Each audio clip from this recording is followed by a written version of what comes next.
যে আয়োজন রাত 9টা 50 মিনিটে আমাদের দুর্দান্ত লাইভ ক্লাস, ফ্রি ক্লাস, উন্মুক্ত ক্লাস। বিশেষ করে যারা আমরা বিসিএস পরীক্ষা দিই তাদের জন্য এই ক্লাসটা খুবই গুরুত্বপূর্ণ। প্রাইমারি 10 থেকে 20তম গ্রেডের চাকরি নিবন্ধন সবার জন্য এই ক্লাসটা খুবই খুবই গুরুত্বপূর্ণ এই ক্লাস। এবং এই ক্লাসটা কিন্তু হয়ে থাকে ইংরেজি, বাংলা, জিকে, ম্যাথ, বিজ্ঞান, এভরিথিং, যে কোনো সাবজেক্ট রিলেটেড প্রশ্নটা হয়ে থাকে। এবং এই ক্লাসটা আপনারা সবাই মনোযোগ সহকারে করেন এবং এই ক্লাসটার মাধ্যমে অনেক উপকৃত হন। বিশেষ করে যারা টাকার জন্য যারা বিভিন্ন কোচিংয়ে ভর্তি হতে পারেন না, পেইড ব্যাচে ভর্তি হতে পারেন না, তাদের জন্য এটা বেস্ট একটা আমাদের আয়োজন। বিশেষ করে এটা আমাদের চলমান থাকবে, কন্টিনিউ চলতে থাকবে। যারা টাকা দিয়ে ভর্তি হতে পারেন না তাদের জন্য এটা বেস্ট একটা অপশন। তো সুতরাং আজকে ক্লাসটা সর্বোচ্চ শেয়ারকারী, মেনশনকারীর জন্য কিন্তু গিফট থাকবে, টেনশনের কোনো কারণ নাই। আর কেমন আছেন, কে কোন জায়গা থেকে দেখতেছেন, আপনার এলাকার বন্যা পরিস্থিতি কি, একটু আমাদের কমেন্টের মাধ্যমে ঝটফট জানিয়ে দেবেন। ওকে, আজকে দুর্দান্ত ক্লাস করব, সাহিত্য ব্যাকরণ দুটোই দেখবেন, দুর্দান্ত সব টপিক থাকবে। হ্যাঁ, এই ক্লাসগুলো থেকে দেখবে একদম পরীক্ষা হুবহু কমন পড়বে, একদম হুবহু। এবং যে প্রশ্নগুলো বিসিএস পরীক্ষায় বারবার আসছে এবং অন্যান্য প্রাইমারি, নিবন্ধন, সমাজসেবা, হ্যাঁ, স্বাস্থ্য সহকারে এই পরীক্ষাগুলোতে বারবার এই প্রশ্নগুলো আসছে এবং আবার আসবে। এগুলা এগুলা এগুলো আবার শিখবেন। আজকে দেখবেন প্রায় 100টা এমসিকিউ পড়াবো, প্রায় 100টা এমসিকিউ পড়াবো। একদম একদম ধুম তারাক্কা, খাতা কলম নিয়ে নেন। আমি একটু শেয়ার করতেছি, আপনারা একটু শেয়ার করে দেবেন, একটু শেয়ার করেন। যারা আমাকে ভালোবাসেন তারা অবশ্যই শেয়ার করবেন। যারা জব মেডিসিনকে ভালোবাসেন তারা অবশ্যই কী করবেন, একটু শেয়ার করবেন। আমি কিন্তু আজকে আপনাদের নামগুলো কিন্তু পড়বো, যে আপনারা কে কোন জায়গা থেকে আজকে আমাদের লাইভ সেশনটা দেখতেছেন। আমরা কিন্তু একটু আপনাদের লাইভ সেশনটা কিন্তু আমি অবশ্যই কী করব, আমি কিন্তু নিজেও আপনাদের কমেন্টগুলা পড়বো। নুসরাত জাহান ইতি, তিনি আমাদের প্রথম কমেন্টটা লিখেছেন, সালাম দিয়েছেন, ওয়ালাইকুম আসসালাম, ওয়ালাইকুম আসসালাম, ওয়ালাইকুম আসসালাম। সবাইকে আমাদের সজীব মিয়া, তিনি সালাম দিয়েছেন, ওয়ালাইকুম আসসালাম। জাহিদ হাসান জনি, তিনিও আমাদের সাথে কিন্তু যুক্ত হয়েছেন। এবং আপনি কোন জায়গা থেকে যুক্ত হয়েছেন সেটা কমেন্টের মাধ্যমে জানিয়ে দিবেন। আর আজকে ক্লাসটা কিন্তু চলমান থাকবে এবং এই ক্লাসটা আমরা 2 ঘন্টার মতো ক্লাসটা করব। এবং এই ক্লাসটার সর্বোচ্চ শেয়ারকারী ক্যারিয়ার প্লাস বাংলা বই দুইটা কিন্তু অবশ্যই পাবেন, নগদ অর্থ টাকাও কিন্তু পাবেন। তা সর্বোচ্চ শেয়ারকারী, মেনশনকারী এবং নগদ 300 টাকা করে এক একজনে পাবেন। এবং কেরিয়ার প্লাস বাংলা বই, এই বইটা কেমন, যারা এই যে গিফট পাইতেছেন, টাকা দিয়ে কিনতেছে 400 টাকা দামের বইটা, এই বইটা কেমন একটু আপডেট জানাবেন। অনেকে মনে করতেছে যে বইটা মনে হয় মানে কম দামের বই, তাই না? কম দামের 400 টাকার বই, এবং বইটা কেমন কমেন্টের মাধ্যমে আপনারা জানিয়ে দেবেন। বইটা পড়তে কেমন লাগতেছে এটাও একটু কমেন্টের মাধ্যমে ঝটপট জানিয়ে দিবেন। আমাদের পেইড বেজের ক্লাসগুলো কেমন হয় সেটা আপনারা জানবেন। যারা আমাদের কোর্সে, বিভিন্ন কোর্সে ভর্তি আছেন, একটু কমেন্টে জানিয়ে দিবেন যাতে অন্যরা দেখতে পারে। আসলে review, one kind of review, একটা প্রোডাক্ট যদি আপনি কিনেন, আমরা কিন্তু প্রোডাক্টটা কিনি কেন, রিভিউ দেখি, যে দেখি এই প্রোডাক্টটা রিভিউটা কেমন। যদি দেখি না মানুষের রিভিউটা ভালো, তাহলে প্রোডাক্টটা আমরা কিনি। তেমনি জব মেডিসিনের আগে রিভিউ দেখবেন। যারা নতুন ক্লাস করেন তারা এখানে যারা কমেন্ট করবে তাদের রিভিউটা দেখবেন, যে আসলে আমাদের ক্লাসগুলো কেমন হয়, ক্লাসগুলো কেমন হয়, এই রিভিউটা দেখবেন। রিভিউ দেখে তারপর আপনার ভর্তির সিদ্ধান্ত নেবেন। ওকে ওকে, আজকে সারাদিন আপনাদের সাথে ক্লাস নিয়েছি, সেই সকাল 10টা থেকে ক্লাস নিয়েছি আপনাদের সাথে। কিছুক্ষণ আগেও আপনাদের সাথে আমি ক্লাস নিয়েছি, বিশেষ করে সমাজসেবা যারা ভর্তি হয়েছেন আমাদের সাথে তাদের ক্লাসটা নিয়েছি।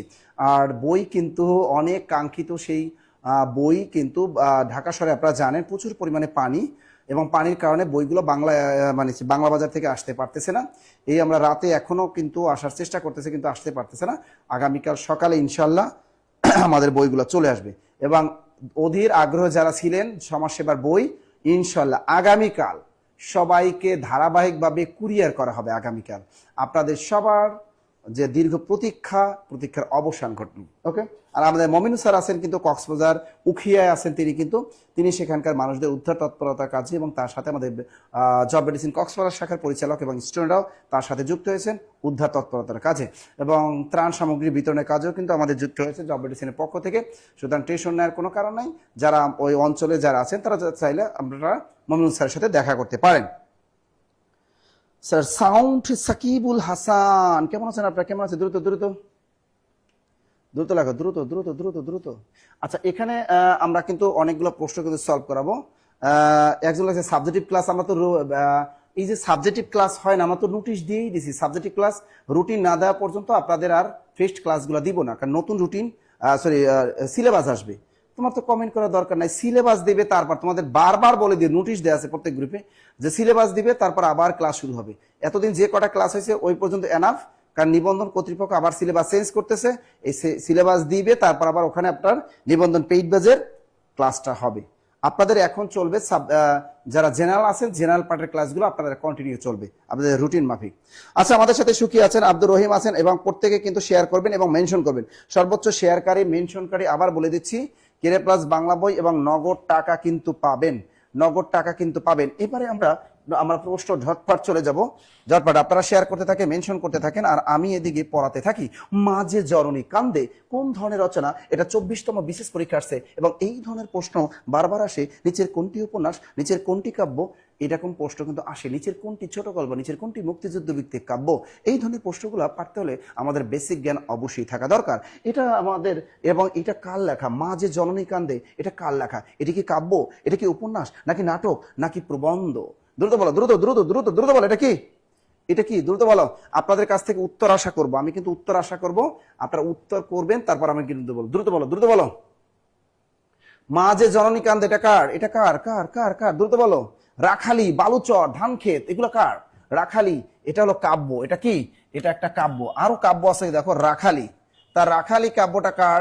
রাখালি, এটা হলো জসিমউদ্দিন। রাখালি, ধানক্ষেত, এবার লেখো ধানক্ষেত, ধানক্ষেত। আবার কি? বালুচর, বালুচর। এই যে রাখালি, ধানক্ষেত, বালুচর, মাঝে জননী কান্দে, এই কাব্যগুলো রচয়িতাকে পল্লীকবি জসিমউদ্দিন, পল্লীকবি জসিমউদ্দিন, পল্লীকবি জসিমউদ্দিন। দ্রুত লেখো, দ্রুত। তার বিখ্যাত নাটক আছে পদ্মাপার, বেদের মেয়ে, পল্লীবধূ। তার বিখ্যাত নাটক আছে, দেখো নাটকগুলো লেখো। পদ্মাপার, পদ্মা পার। এরপর লেখো বেদের মেয়ে, বেদের মেয়ে, পদ্মাপার। এরপর লেখো বয়কার বে, দয়কার দে, বেদের মেয়ে, বেদের মেয়ে। আর একটা লেখো পল্লীবধূ, পল্লীবধূ। এই যে পল্লীবধূ, এগুলো হলো তার বিখ্যাত নাটক। তাহলে এই তিনটা নাটক, এই বেদের মেয়ে, এই নাটকটা অনুযায়ী কিন্তু বেদের মেয়ে জ্যোৎস্না সিনেমা নির্মিত হয়েছে। তাহলে পদ্মা পার নাটকটিকার আমাদের পল্লীকবি জসিমউদ্দিনের, বেদের মেয়ে নাটকটিকার জসিমউদ্দিনের, পল্লীবধূ নাটকটিকার জসিমউদ্দিনের। মধুমালা, মধুমালা নামে একটা নাটক আছে, মধুমালা, মধুমালা। এই নাটকটিকার, এটা কিন্তু আমাদের জসিমউদ্দিনও লিখেছেন, এবং মধুমালা নামে আমাদের কাজী নজরুল ইসলাম তিনিও কিন্তু একটা আমাদের কি লিখেছেন? একটা নাটক লিখেছেন। তাহলে মধুমালা, পল্লীবধূ, বেদের মেয়ে, পদ্মাপার, পদ্মাপার, বেদের মেয়ে, পল্লীবধূ, মধুমালা, এই নাটকগুলো কার? আমাদের পল্লীকবি জসিমউদ্দিনের। আর তার বিখ্যাত কাব্য মাঝে জননী কান্দে, রাখালি, ধানক্ষেত এবং বালুচর। রাখালি, ধানক্ষেত, বালুচর। স্যার কিছু শোনা যায় না স্যার, সত্য কথা। আপনারা কি শুনতে পান না? দ্রুত বলা, এগুলো শুনতে পান না? শুনতে পান না? শুনতে পান না? স্যার শুনতে পাচ্ছি না, দেখো তো ক্লিয়ার কিনা। দেখো তো সাউন্ড ক্লিয়ার কিনা, দ্রুত লেখো। Sound clear? জি স্যার, সাউন্ড ক্লিয়ার কিনা? সাউন্ড ক্লিয়ার কিনা? দ্রুত বলো। স্যার সাউন্ড কম, যেভাবে সাউন্ড একটু চেক প্লিজ। Sound clear? আপনারা শেয়ার করতে থাকবেন, শেয়ার না করলে বইও পাবেন না, টেকাও পাবেন না, বুঝেন না? মেনশনও করতে হবে আর রিঅ্যাকশন ইউজ করবেন। তো আমরা কি কি বলছি দেখো, মা যে জননী কান্দে, রাখালি, ধানক্ষেত, বালুচর, মাটির কান্না, এই বিখ্যাত কাব্যগুলো কার? আমাদের পল্লীকবি জসিমউদ্দিন, পল্লীকবি জসিমউদ্দিন। এবার পরের প্রশ্নটা দেখো, কায়কবাদের আসল নাম কি? এই প্রশ্নটা অনেকবার চাকরি পরীক্ষা আসে। এটা 16তম প্রবন্ধ, 16তম নিবন্ধন পরীক্ষা আসছে, পল্লী উন্নয়ন বোর্ডেও আসছে। এটা কায়কবাদের আসল নাম কি? এই কায়কবাদের আসল নাম কি? আধুনিক যুগের মহাকবি বলা হয়, আধুনিক যুগের সাহিত্যে মহাকবি বলা হয় এই কায়কবাদ। এই কায়কবাদের বিখ্যাত একটা মহাকাব্য আছে, তার বিখ্যাত একটা মহাকাব্য আছে, সেটার নাম হলো মহাশ্মশান। মহাশ্মশান। তাহলে মহাশ্মশান কাব্যটিকার? কায়কবাদ। মনে থাকবে, মহাশ্মশান এই বিখ্যাত মহাকাব্যটিকার? কায়কবাদ, কায়কবাদ, কায়কবাদ। তার বিখ্যাত একটা আছে শিব মন্দির, এই যে শিব মন্দির, তা শিব মন্দির এই কাব্যটিকার? কায়কবাদ। আমরা কিন্তু আগেও লেখাছিলাম, দ্রুত লেখো, দ্রুত। Sir Kazem Al Quraishi, very very important, very very important, very very দ্রুত লেখো। তা শিব মন্দির কাব্যটাকা, শিব মন্দির অশ্রুমালা, বিরহ বিলাপ। শিব মন্দির আরো দু একটা লিখে রাখো, অশ্রুমালা, অশ্রুমালা। আর একটা লেখো বিরহ বিলাপ, বিরহ বিলাপ। এই যে দেখো, এগুলো কিন্তু কাব্য, ভেরি ভেরি ইম্পর্টেন্ট। শিব মন্দির কাব্যটিকার? কায়কবাদের। অশ্রুমালা কাব্যটিকার? কায়কবাদের। বিরহ বিলাপ কাব্যটিকার? কায়কবাদ। তারপর তার একটা বিখ্যাত মহাকাব্য মহাশ্মশান, পানিপথের তৃতীয় যুদ্ধ নিয়ে লেখা। এই মহাশ্মশান মহাকাব্যটা হলো পানিপথের তৃতীয় যুদ্ধ নিয়ে লেখা। আর তার বিখ্যাত একটা কবিতা আছে আজান। তার বিখ্যাত কবিতাটার নাম কি? আজান। তার একটা বিখ্যাত কবিতা আজান, এটা হলো তার একটা বিখ্যাত কবিতা। ক্লিয়ার? লেখা শেষ হলে ডান লিখবা। হ্যাঁ হ্যাঁ, এবার দেখো তাহলে এই কায়কৌদা আসল নাম কি? কাজেম আল কুরেশি। কাজেম আল কুরেশি, কাজেম আল কুরেশি। পারবো সবাই?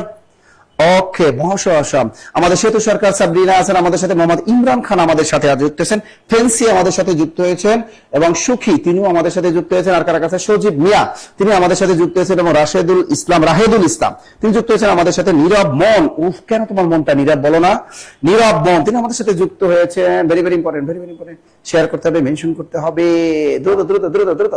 ওকে, তাহলে আমার পরের প্রশ্নটা আমরা চলে যাই, দেখি পরের প্রশ্নটা কি বলতেছেন।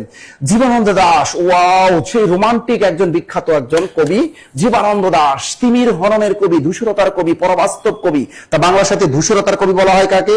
জীবনানন্দ দাশ। বাংলা সাহিত্যে পরবাস্তব কবি বলা হয় কাকে? জীবনানন্দ দাশ। বাংলা সাহিত্যে প্রকৃতির কবি বলা হয় কাকে? জীবনানন্দ দাশ। তিমির হননের কবিকে? জীবনানন্দ দাশ। প্রকৃতির কবি বলা হয় কাকে? এই জীবনানন্দ দাশ। মনে রাখবে, তা লিখে রাখতে পারেন। এই জীবনানন্দ দাশ তাকে বলা হয় ধূসরতার কবি, তাকে বলা হয় ধূসরতার কবি। তাকে বাংলা সাহিত্যে প্রকৃতির কবি বলা হয়। তাকে কি বলা হয়? বাংলা সাহিত্যে প্রকৃতির কবি। তাকে বলা হয় রূপসী বাংলার কবি। তাকে কি বলা হয়? রূপসী বাংলার কবি। তাকে বলা হয় তিমির হননের কবি। তাকে বলা হয় তিমির হননের কবি। তাকে বলা হয় বাংলা সাহিত্যে পরবাস্তব কবি। দ্রুত লেখো, দ্রুত লেখো, দ্রুত লেখো, দ্রুত লেখো, দ্রুত দ্রুত দ্রুত দ্রুত। আর উত্তরটা করবা, হ্যাঁ উত্তর করবা। তাহলে বাংলা সাহিত্যে ধূসরতার কবি, বাংলা সাহিত্যে প্রকৃতির কবি, রূপসী বাংলার কবি, তিমির হননের কবি, পরবাস্তব কবি, তিনি হলেন আমাদের জীবনানন্দ দাশ। জীবনানন্দ দাশ, জীবনানন্দ দাশ। তো এই জীবনানন্দ দাশের প্রথম প্রবন্ধ, এখানে কিন্তু বলছে প্রথম প্রবন্ধ। অনেক চালাক প্রশ্নকর্তা, অনেক চালাক। দেখো, বাংলাদেশ পর্যটন শিল্প কর্পোরেশন হিসাব সহকারী পরীক্ষায় এই কঠিন প্রশ্নটা ধরছে। বলছে এটা প্রথম প্রবন্ধের নাম কি? প্রথম প্রবন্ধের নাম কি? এটা কিন্তু বলছে তার প্রথম প্রবন্ধ। তার কিন্তু আর একটা বিখ্যাত প্রবন্ধ আছে, বেলা অবেলা কালবেলা। বিখ্যাত প্রবন্ধ কি? কবিতার কথা। তার বিখ্যাত একটা প্রবন্ধ আছে কবিতার কথা। এটা লিখে রাখো, কবিতার কথা। এই কবিতার কথা প্রবন্ধটি কার লেখা? তার প্রথম প্রকাশিত প্রবন্ধ কোনটা? একজনও বলতে পারেন না, কেউ পারলা না। এই সতীর্থ, এটা হলো তার বিখ্যাত উপন্যাস। এই সতীর্থ কি? এটা হলো তার বিখ্যাত একটা উপন্যাস, সতীর্থ। এই সতীর্থ কিন্তু তার উপন্যাস, এটা কিন্তু প্রবন্ধ না। এই ঝরাপালক, এটা কিন্তু তার কাব্য। ঝরাপালক এটা কিন্তু তার কাব্য। দুইটা তোমার দিয়ে দিলাম। তারপর বেলা অবেলা কালবেলা, বেলা অবেলা কালবেলা, এটাও তার বিখ্যাত একটা কাব্য, এটাও তার বিখ্যাত একটা কাব্য। তাহলে এখানে হলো উত্তরটা হবে জীবন দাশের প্রথম প্রবন্ধ হলো কেন লিখি। তার প্রথম প্রবন্ধের নাম কি? কেন লিখি। পারলা না তোমরা, ভেরি স্যাড, তোমরা পারলে না। ঠিক আছে না? তোমরা পারলে না, বাবুরা সোনারা, তোমরা পারলে না। এবার দেখো, তাহলে জীবনানন্দ দাশের প্রথম প্রবন্ধের নামটি কেন লিখি, এবং তার দ্বিতীয় প্রবন্ধের নাম কবিতার কথা। Very very important, very very important. কবিতার কথা, এই প্রবন্ধটি কার লেখা? জীবনানন্দ দাশ, জীবনানন্দ দাশ, জীবনানন্দ দাস। এবার লেখো, তো এবার লেখো, এই সতীর্থ এই বিখ্যাত উপন্যাসটা কার? জীবনানন্দ দাশ। ঝরাপালক কাব্যটি কার? জীবনানন্দ দাশ। তাহলে জীবনানন্দ দাশের কিছু কাব্য আমি লিখে দিব। তোমরা অনেকে মানে এখন লিখতেছে, সামিমা এখন লিখতেছে। আচ্ছা, জীবন দাশের কিছু কাব্যর নাম আমরা লেখো, দ্রুত লেখো, দ্রুত লেখো। ঝরাপালক, ধূসর পাণ্ডুলিপি, বেলা অবেলা কালবেলা, ধূসর পাণ্ডুলিপি। আর একটা সাথে লিখে রাখো, ধূসর পাণ্ডুলিপি। তার আরো দু একটা কাব্যের নাম লিখে রাখো, ধূসর পাণ্ডুলিপি, ধূসর পাণ্ডুলিপি। এটা কিন্তু বারবার আসে, ধূসর পাণ্ডুলিপি, ধূসর পাণ্ডুলিপি, ধূসর পাণ্ডুলিপি। এই কাব্যটা কার? ধূসর পাণ্ডুলিপি, এটা কাব্য। এই কাব্যটা কার? এটা কিন্তু জীবনানন্দ দাশ। এই বেলা অবেলা কালবেলা, এই কাব্যটি কার? জীবনানন্দ দাশ। ঠিক আছে। সতীর্থ, আর একটা আছে কল্যাণী। সতীর্থ, আর একটা আছে কি? কল্যাণী। এই কল্যাণী সম্প্রতি খুঁজে পাওয়া। তা কল্যাণী উপন্যাসটাও কার? জীবনানন্দ দাশ। জীবনানন্দ দাশ। স্যার কেন লিখি? চাকরির জন্য। এটা কোনো কথা? সব তো পারবো না। না, সব পড়ার দরকার নাই, তোমাদের সব পড়ার দরকার নেই। দুটো লেখো, সতীর্থ, সতীর্থ, সতীর্থ। আর একটা উপন্যাস আছে সতীর্থ, সতীর্থ। এই যে সতীর্থ, আর একটা কি? কল্যাণী। এই বিখ্যাত উপন্যাস কার? আমাদের জীবনানন্দ দাশ। তা ধূসর পাণ্ডুলিপি, বেলা অবেলা কালবেলা। দ্রুত লেখো, বেলা অবেলা কালবেলা। দ্রুত লেখো। ঝরাপালক, ঝরাপালক, মহাপৃথিবী, ঝরাপালক। এবার কি লিখবা? মহাপৃথিবী, ঝরাপালক, মহাপৃথিবী, ঝরাপালক, মহাপৃথিবী। এই দুটাও লিখে রাখো। ঝরাপালক, কি লিখবা? ঝরাপালক, ঝরাপালক, ঝরাপালক। আর এটা কি? মহাপৃথিবী, মহাপৃথিবী। তাহলে এখান থেকে আমরা কি কি শিখলাম? যে এখান থেকে শিখলাম জীবনানন্দ দাশের প্রথম প্রকাশিত কাব্যগ্রন্থের নাম কেন লিখি, এবং তার দ্বিতীয় প্রকাশিত প্রথম প্রকাশিত প্রবন্ধের নাম কেন লিখি, দ্বিতীয় প্রকাশিত প্রবন্ধের নাম কবিতার কথা। এরপর আমরা শিখলাম কি তার বিখ্যাত কাব্যগ্রন্থ ধূসর পাণ্ডুলিপি, ঝরা পালক, মহাপৃথিবী, তারপর কি বেলা অবেলা কালবেলা, বেলা অবেলা কালবেলা। এবার দেখো সতীর্থ এবং কল্যাণী তার বিখ্যাত উপন্যাস, ঝরা পালক এটা তার বিখ্যাত, ঝরা পালক তো একবার লিখছি, এটা তার বিখ্যাত কাব্য। লেখা শেষ। হ্যাঁ, এই প্রশ্নটা আগে কখনো আসেনি, কথাটা সত্য। এই প্রশ্নটা আগে কখনোই আসেনি, এই কথাটা সত্য। মনে থাকবে। এবার এই প্রশ্নটা বলো, দ্রুত বলো, এই প্রশ্নটা বলো, দ্রুত বলো। গৃহদাহ উপন্যাসের প্রধান দুটি চরিত্রের নাম। এইটা যে কতবার চাকরি পরীক্ষা আছে। গৃহদাহ, পরকীয়া প্রেম, পরকীয়া প্রেম নিয়ে উপন্যাস এটা। গৃহদাহ উপন্যাস, গৃহদাহ উপন্যাসের প্রধান দুটি চরিত্রের নাম কি? নগেন্দ্রনাথ ও কুন্দনন্দিনী, সুরেশ ও অচলা, মধুসূদন ও কুমুদিনী, নাকি গোবিন্দলাল ও রোহিণী? দ্রুত বলো, এই উত্তরটা সবাই বলতে হবে। স্যার প্রতিদিন কি এই ক্লাস নেন? হ্যাঁ, আমরা প্রতিদিন ক্লাস নিই। স্বপ্নের রাজকুমারী, কেমন আছো রাজকুমারী তুমি? দ্রুত বলো, দ্রুত দ্রুত দ্রুত দ্রুত দ্রুত দ্রুত লেখো, দ্রুত দ্রুত দ্রুত। কোনটা হবে? এটা এটা প্রথমে একটা একটা কাটবা। এটা কিন্তু যোগাযোগ। এটা কি?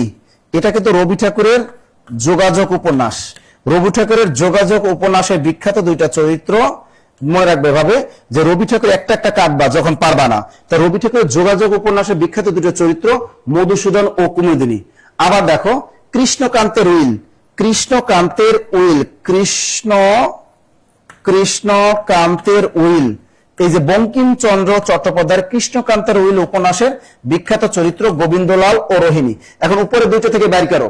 তাহলে যোগাযোগ উপন্যাসের বিখ্যাত চরিত্র মধুসূদন ও কুমুদিনী, এবং কৃষ্ণকান্তের উইল বঙ্কিমচন্দ্র চট্টোপাধ্যায়ের বিখ্যাত চরিত্র গোবিন্দলাল এবং রোহিণী। তো এবার বলো যে এখন উত্তর আছে ক আর খ, এর ভিতরে বের করো। দুইটা কেটে দিছি, দুইটা কেটে দিলাম, এখন বের করার চেষ্টা করো, দ্রুত বের করো, দ্রুত দ্রুত। এখন বলো অনেকেই পারছেন। হ্যাঁ, এখন বলো এইটা উত্তর সবাই পারছেন। তা এটা কার? এটা কার? এটা হলো বিষ বৃক্ষ, বঙ্কিমচন্দ্র চট্টোপাধ্যায়ের বিষ বৃক্ষ উপন্যাসের বিখ্যাত দুটো চরিত্র বঙ্কিমের। এটা কার? এই বিখ্যাত উপন্যাসটা কার? বঙ্কিম।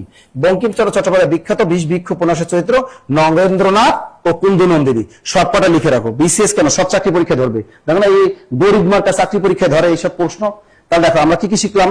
গোবিন্দলাল ও রোহিণী কোন উপন্যাসের চরিত্র? এটা বঙ্কিমচন্দ্র চট্টোপাধ্যায় কৃষ্ণকান্তের উইল উপন্যাসের চরিত্র। নগেন্দ্রনাথ ও কুন্দনন্দিনী কোন উপন্যাসের চরিত্র? এটা হলো বঙ্কিমের বিষ বৃক্ষ উপন্যাসের চরিত্র। এবার দেখুন সুরেশ ও অচলা কোন উপন্যাসের চরিত্র? গৃহদাহ উপন্যাসের চরিত্র। মধুসূদন ও কুমুদিনী কোন উপন্যাসের চরিত্র? রবীন্দ্রনাথ ঠাকুরের যোগাযোগ উপন্যাসের চরিত্র। দ্রুত লেখা, দ্রুত। আপনারা কিন্তু শেয়ার করতেছেন না। এত কষ্ট করে সারাদিন আপনাদের জন্য যে ফ্রি ক্লাসগুলো দিই, আমি তো বারবার বললাম 10,000, 12,000, 15,000 টাকা দিয়ে বিভিন্ন কোর্সে বিভিন্ন কোচিং এ ভর্তি হন। তারা তো এরকম ফ্রি ক্লাস তো আপনারা দেয় না। জব মেডিসিনের ফ্রি ক্লাস করেন, 10-15,000 টাকা বাইসে যাইব। কিন্তু আপনাদের শুধু বলি একটু শেয়ার করতে, মেনশন করতে, আর তো কিছু বলি না। আচ্ছা, tree without roots, tree without roots কোন গ্রন্থের ইংরেজি অনুবাদ? এটা কি লাল সালু, নাকি বিষ বৃক্ষ, নাকি বিশ্বাস সিন্ধু? এই বিশ্বাস সিন্ধু উপন্যাসটা কার? মীর মশাররফ হোসেনের বিখ্যাত একটা উপন্যাস বিশ্বাস সিন্ধু। নীল দর্পণ, নীল দর্পণ উপন্যাসটা কার? দ্রুত বলো। নীল দর্পণ উপন্যাসটা কার? দ্রুত বলো। নীল দর্পণ উপন্যাসটা কার? এটা বলো দ্রুত। নীল দর্পণ উপন্যাসটা কার? এই যে আমাদের সাথে যুক্ত হয়েছে দেখেন, আমাদের সাথে মোহাম্মদ ইমরান খান শেষ থেকে শুরু, দিনা আক্তার, দ্রুত দ্রুত, আর জিনা, প্রিয়া পুষ্প, রিপা বিশ্বাস এবং তাহমিনা এবং লাল সালু, লাল সালু দ্রুত। স্যার আগের কালের মানুষ যে যত বেশি বউ নিয়ে টানাটানি করতো সে তত বেশি বিখ্যাত হতো। কথা সত্য কথা। গৃহদাহ উপন্যাসটা কিন্তু পরকীয়া প্রেম নিয়ে লেখা। দ্রুত লেখো, দ্রুত লেখো। বেড়াবো কাজই হলো মানুষের বউ নিয়ে টানাটানি করে, এটা কোনো কথা? এটা সত্য কথা। নিজের বউ ভাল লাগে না, অন্যের বউটা ভাল লাগে। যেমন নিজের বাসায় যতই পিঠা বানাক কেন ওই পিঠা টেস্ট লাগে না। অন্যের বাসা থেকে যদি 2-3টা পিঠা দিয়ে যায়, ওই পিঠা খাইতে সেই স্বাদ। ওই পিঠা খাইতে কি? ওই পিঠা খাইতে সেই স্বাদ। দ্রুত লেখো, দ্রুত দ্রুত দ্রুত দ্রুত লেখো। হ্যাঁ, মীর মশাররফ হোসেন, মীর মশাররফ হোসেন। এই দেখেন, তাহলে বিশ্বাস সিন্ধু উপন্যাসটা কার? মীর মশাররফ হোসেন, মীর মশাররফ হোসেন। তা নীল দর্পণ নাটকটি কার? নীল দর্পণ নাটকটি কার? দ্রুত বলো। নীল দর্পণ, দীনবন্ধু মিত্র, ভেরি গুড। এই দীনবন্ধু মিত্রের একটা বিখ্যাত নাটক হলো নীল দর্পণ নাটক, এবং এই নীল দর্পণ নাটকটি প্রকাশ পায় 1860 সালে। ঠিক আছে, নীল দর্পণ, দ্রুত লেখো, নীল দর্পণ, নীল দর্পণ, ঢাকা। আচ্ছা, ঢাকা থেকে প্রকাশিত প্রথম ছাপাখানার নাম কি? বাংলা প্রেস। এই বাংলা প্রেস থেকে প্রকাশিত প্রথম গ্রন্থের নাম নীল দর্পণ, নীল দর্পণ, নীল দর্পণ। এই নীল দর্পণ গ্রন্থটা প্রকাশ পায় 1860 সালে, 1860 সালে। ওকে, তাহলে এই নীল দর্পণ গেল, বিশেষ সুন্দর গেল মীর মোশাররফ হোসেনের, দীনবন্ধু মিত্রের নীল দর্পণ নাটক গেল। এবার বিষ বৃক্ষ, এটা কার? বিষ বৃক্ষ উপন্যাসটি রচয়িতাকে?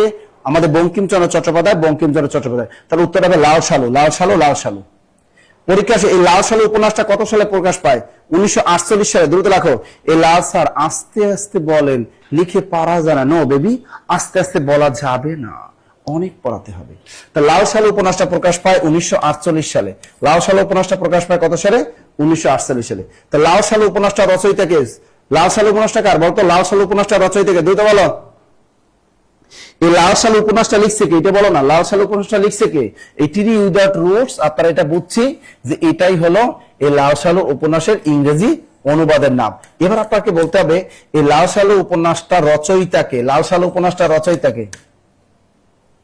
সৈয়দ ওয়ালিউল্লাহ। Very good, Syed Waliullah. লিখে রাখেন, সৈয়দ ওয়ালিউল্লাহ, সৈয়দ ওয়ালিউল্লাহ। সৈয়দ ওয়ালিউল্লাহর বিখ্যাত উপন্যাস কি? লাল সালু। দ্রুত লেখো, লাল সালু, দ্রুত লেখো, লাল সালু, সৈয়দ ওয়ালিউল্লাহ, লাল সালু, লাল সালু। চাঁদের অমাবস্যা, কাদো নদী কাদো। আরো লিখে রাখো, চাঁদের অমাবস্যা। তার আরো দুই একটা উপন্যাসের নাম লেখো, চাঁদের অমাবস্যা, চাঁদের অমাবস্যা, চাঁদের অমাবস্যা। আর একটা লেখো কাদো নদী কাদো। আর একটা লেখো কাদো, কাদো নদী কাদো, অস্তিত্ববাদী উপন্যাস, কাদো নদী কাদো। তা দ্রুত লেখো, তার বিখ্যাত উপন্যাস চাঁদের অমাবস্যা কার লেখা? সৈয়দ ওয়ালিউল্লাহ। কাদো নদী কাদো, এই বিখ্যাত উপন্যাসটা কার লেখা? সৈয়দ ওয়ালিউল্লাহ। লাল সালু উপন্যাসটা প্রকাশ পায় কত সালে? 1948 সালে। তাহলে চাঁদের অমাবস্যা উপন্যাসটা কার লেখা? সৈয়দ ওয়ালিউল্লাহ। কাদো নদী কাদো উপন্যাসটা কার লেখা? সৈয়দ ওয়ালিউল্লাহ, সৈয়দ ওয়ালিউল্লাহ, সৈয়দ ওয়ালিউল্লাহ। দ্রুত লেখো, দ্রুত লেখো, দ্রুত লেখো।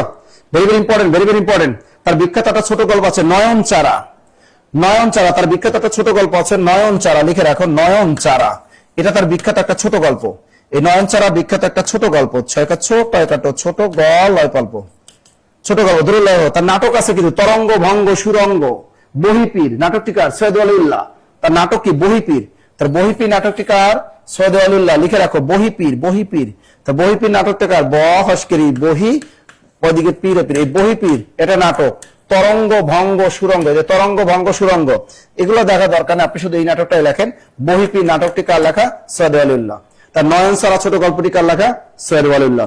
অনেক গুরুত্বপূর্ণ তথ্য দিলাম, আবার বলে দিই। ট্রি উইদাউট রুটস কোন গ্রন্থের ইংরেজি অনুবাদ? এটা লাল সালু গ্রন্থের ইংরেজি অনুবাদ। লাল সালু উপন্যাসটা প্রকাশ পায় কত সালে?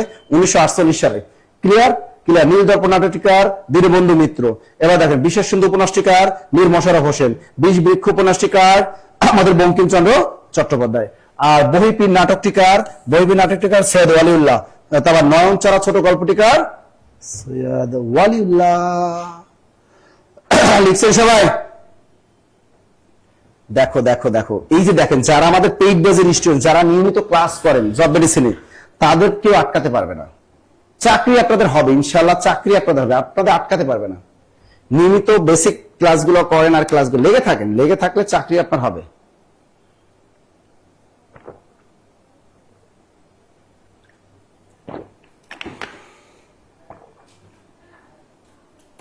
দ্রুত লেখো। আচ্ছা, এবার লেখো। আমরা পরে প্রশ্নটা চলে যাই। আচ্ছা দেখেন, পুতুল নাচের রীতিকথা, এই গ্রন্থের রচয়িতা কে বলতো? পুতুল নাচের রীতিকথা রবীন্দ্রনাথ ঠাকুর, মানিক বন্দ্যোপাধ্যায়, বিভূতিভূষণ বন্দ্যোপাধ্যায়, নাকি সুনীল গঙ্গোপাধ্যায়? দ্রুত বলো, উত্তরটা বলো, দ্রুত বলো, দ্রুত দ্রুত দ্রুত দ্রুত। পুতুল নাচের রীতিকথা রবীন্দ্রনাথ ঠাকুর, মানিক বন্দ্যোপাধ্যায়, নাকি বিভূতিভূষণ বন্দ্যোপাধ্যায়, নাকি সুনীল গঙ্গোপাধ্যায়? দ্রুত বলো। তাহলে পুতুল নাচের রীতিকথা মানিক বন্দ্যোপাধ্যায়। উত্তরটা কি হবে? মানিক বন্দ্যোপাধ্যায়। উত্তরটা হবে মানিক বন্দ্যোপাধ্যায়, মানিক বন্দ্যোপাধ্যায়। উত্তরটা অলরেডি বলে ফেলেছেন আপনারা অনেকেই, মানিক বন্দ্যোপাধ্যায়। উত্তরটা বলবেন কিন্তু, উত্তরটা বলবেন কিন্তু, মানিক বন্দ্যোপাধ্যায়। তার বিখ্যাত আরো উপন্যাস আছে, বলতে পারবেন? পুতুল নাচের রীতিকথা মানিক বন্দ্যোপাধ্যায়। আর বিখ্যাত উপন্যাস কি? দ্রুত বলো। পদ্মা নদীর মাঝি, পদ্মা নদীর মাঝি। তা পদ্মা নদীর মাঝি বিখ্যাত চরিত্র কি বলতে পারবা? এই সিনেমাটা দেখো না? হ্যাঁ, মানিক কাকু, ভেরি গুড। মানিক। পদ্মা নদীর মাঝি সিনেমাটা দেখছেন কিনা বলেন? পদ্মা নদীর মাঝি সিনেমাটা দেখছেন কিনা? দ্রুত রাখো, দ্রুত রাখো। আর একটা লেখো দিবারাত্রি কাব্য, দিবা রাত্রির কাব্য। তা দিবারাত্রি কাব্য উপন্যাসটি কার লেখা? দিবারাত্রি কাব্য অনেকবার চাকরি পরীক্ষা আসছে। আরটা লিখতে পারো জননী। এই জননী উপন্যাসটা কার লেখা? মানিক বন্দ্যোপাধ্যায়। তা মানিক এই জননী নামে উপন্যাস কিন্তু আমাদের শওকত ওসমানও কিন্তু লিখেছেন, মনে রাখবেন। জননী নামে দুইজন রাইটার উপন্যাস লিখছেন, একজন হলো শওকত ওসমান আর একজন হলো আমাদের মানিক বন্দ্যোপাধ্যায়। তাহলে পুতুল নাচের ইতিকথা কার লেখা? মানিক বন্দ্যোপাধ্যায়, এটা উপন্যাস। পদ্মা নদীর মাঝি উপন্যাসটা কার লেখা? মানিক বন্দ্যোপাধ্যায়, যে কুবের, কপিলা, হ্যাঁ এগুলা। তারপর দিবারাত্রি কাব্য উপন্যাসটি কার লেখা? মানিক বন্দ্যোপাধ্যায়। জননী উপন্যাসটি কার লেখা? মানিক বন্দ্যোপাধ্যায়। লেখা শেষ। হ্যাঁ, কুবের কপিলা, কুবের কপিলা, কুবের কপিলা সর্বোচ্চ শেয়ারকারী। আচ্ছা, এই বইটা আমার লেখা কেরিয়ার প্লাস বাংলা বইটা কেমন লাগে? 400 টাকা দামের বইটা নীলক্ষেত মামুন বুকসে পাওয়া যায়, এছাড়া আমাদের অনলাইনে পাওয়া যায়। বইটা কেমন লাগতেছে পড়তে আপনাদের? প্রতিদিনই আমরা কিন্তু 2টা বই আপনাদের ফ্রিতে দিই। যারা সর্বোচ্চ শেয়ার করে মেনশন করে প্রতিদিন কিন্তু আমরা 2টা বই ফ্রি দিই আপনাদেরকে। তাই বলেন না, বইটা যাদের কাছে আছেন বা যারা পেয়েছেন বইটা কেমন লাগে একটু বলবেন, কেমন লাগবে একটু বলবেন। হ্যাঁ, ওকে। আচ্ছা, আমরা পরের প্রশ্নে চলে যাই। পরের প্রশ্নটা চলে যাই আমরা পরের প্রশ্ন দেখি। বরফ গলা নদী উপন্যাসটির রচয়িতা কে? এটা কে? বরফ গলা নদী উপন্যাসটা রচয়িতা কে? বরফ গলা নদী, দ্রুত বলো। বরফ গলা নদী কি? জহির রায়হান, শওকত ওসমান, আবু ইসাক। এই আবু ইসাকের একটা বিখ্যাত একটা ছোট গল্প আছে, জোক। আবু ইসাকের বিখ্যাত একটা ছোট গল্পের নাম কি? জোক। পড়ছেন না? হ্যাঁ, আবু ইসাকের বিখ্যাত ছোট গল্পের নাম জোক, আমরা পড়েছি। কিন্তু এই যে হুমায়ুন আহমেদ, হুমায়ুন আহমেদ কিন্তু অনেকগুলা, জোছনা ও জননীর গল্প। এই হুমায়ুন আহমেদের বিখ্যাত একটা মুক্তিযুদ্ধ ভিত্তিক উপন্যাস জোছনা ও জননীর গল্প, এটা লিখে রাখো। তোমরা অনেকে জানা, তোমরা শুধু আগুনের পরশমণি, শ্যামল ছায়া এগুলোই জানো, কিন্তু আরেকটা যে বিখ্যাত আছে তার জোছনা ও জননীর গল্প, এটা লিখে রাখো। জোছনা ও জননীর গল্প, জোছনা ও জননীর গল্প। তার জোছনা ও জননীর গল্প এই বিখ্যাত এই যে জোছনা ও জননীর গল্প, বিখ্যাত এই গল্পটা কার? হুমায়ুন আহমেদ। লিখে রাখো, জোছনা ও জননীর গল্প, এই বিখ্যাত মুক্তিযুদ্ধ ভিত্তিক উপন্যাসটা হুমায়ুন আহমেদ। আগুনের পরশমণি, শ্যামল ছায়া, ঠিক আছে। তো সবচেয়ে বেশি ইম্পর্টেন্ট এটা, জোছনা ও জননীর গল্প, বিখ্যাত মুক্তিযুদ্ধ ভিত্তিক উপন্যাসটা কার? আমাদের হুমায়ুন আহমেদ। তার বিখ্যাত একটা রাজনৈতিক উপন্যাস আছে দেয়াল, ঠিক আছে। তাহলে আবু ইসাক, তার বিখ্যাত একটা ছোট গল্প হলো জোক। এবার আছে শওকত ওসমান। আমরা জানি শওকত ওসমান কিন্তু মুক্তিযুদ্ধ ভিত্তিক অনেক উপন্যাস কিন্তু তিনি রচয়িতা, যেমন নেকড়ে অরণ্য, নেকড়ে অরণ্য, 2 সৈনিক। শওকত ওসমানের বিখ্যাত মুক্তিযুদ্ধ ভিত্তিক উপন্যাস নেকড়ে অরণ্য, নেকড়ে অরণ্য। আবার কি 2 সৈনিক, 2 সৈনিক, এগুলো সবই কিন্তু মুক্তিযুদ্ধ ভিত্তিক, এগুলো সবই মুক্তিযুদ্ধ ভিত্তিক। তাহলে এই বরফ গলা নদী, এটা কার লেখা? হ্যাঁ, বরফ গলা নদী কার লেখা? Sir Zahir Raihan, Zahir Raihan, Zahir Raihan. Very good, very good, very good, very good, very good. 2টা লেখো। শেষ বিকেলের মেয়ে, তৃষ্ণা, কয়েকটি মৃত্যু। শেষ বিকেলের মেয়ে, তৃষ্ণা, কয়েকটি মৃত্যু। 2টা লেখো। শেষ বিকেলের মেয়ে, শেষ বিকেলের মেয়ে। আরটা লেখো তৃষ্ণা, তৃষ্ণা। বরফ গলা নদী এই বিখ্যাত উপন্যাস, এই যে শেষ বিকেলের মেয়ে উপন্যাসটা কার লেখা? জহির রায়হান। তৃষ্ণা কার লেখা? জহির রায়হান। বরফ গলা নদী উপন্যাসটা কার লেখা? জহির রায়হান, জহির রায়হান, যাকে বলা হয় বাংলা সাহিত্যের শ্রেষ্ঠ চলচ্চিত্রকার বলা হয়। বাংলাদেশের শ্রেষ্ঠ চলচ্চিত্রকার কে? জহির রায়হান, জহির রায়হান, জহির রায়হান। তার একটা প্রামাণ্য চিত্র আছে ভাষা আন্দোলন ভিত্তিক, let there be light, let there be light. এবং তার মুক্তিযুদ্ধ ভিত্তিক একটা আছে, সেটা কি বলতে পারবেন? Stop genocide, stop genocide, stop genocide. তাই জহির রায়হানের, মনে রাখবেন, জহির রায়হানের ভাষা আন্দোলন ভিত্তিক একটা প্রামাণ্য চিত্র আছে, ওটার নাম হলো let, let there be light, let there be light. এটা হলো ভাষা আন্দোলন ভিত্তিক।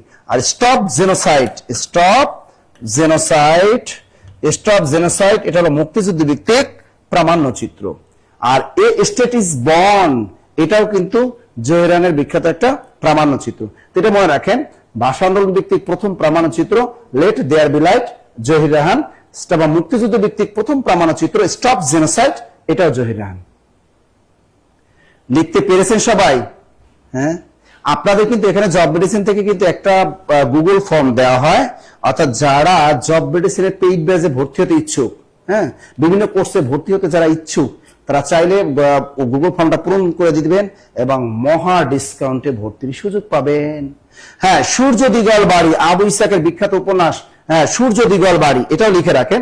চমৎকার একটা কথা স্যার, সূর্য দিগল বাড়ি এই উপন্যাসটা কার? এটা হলো আবু ইসাকের বিখ্যাত একটা উপন্যাস, সূর্য দিগল বাড়ি।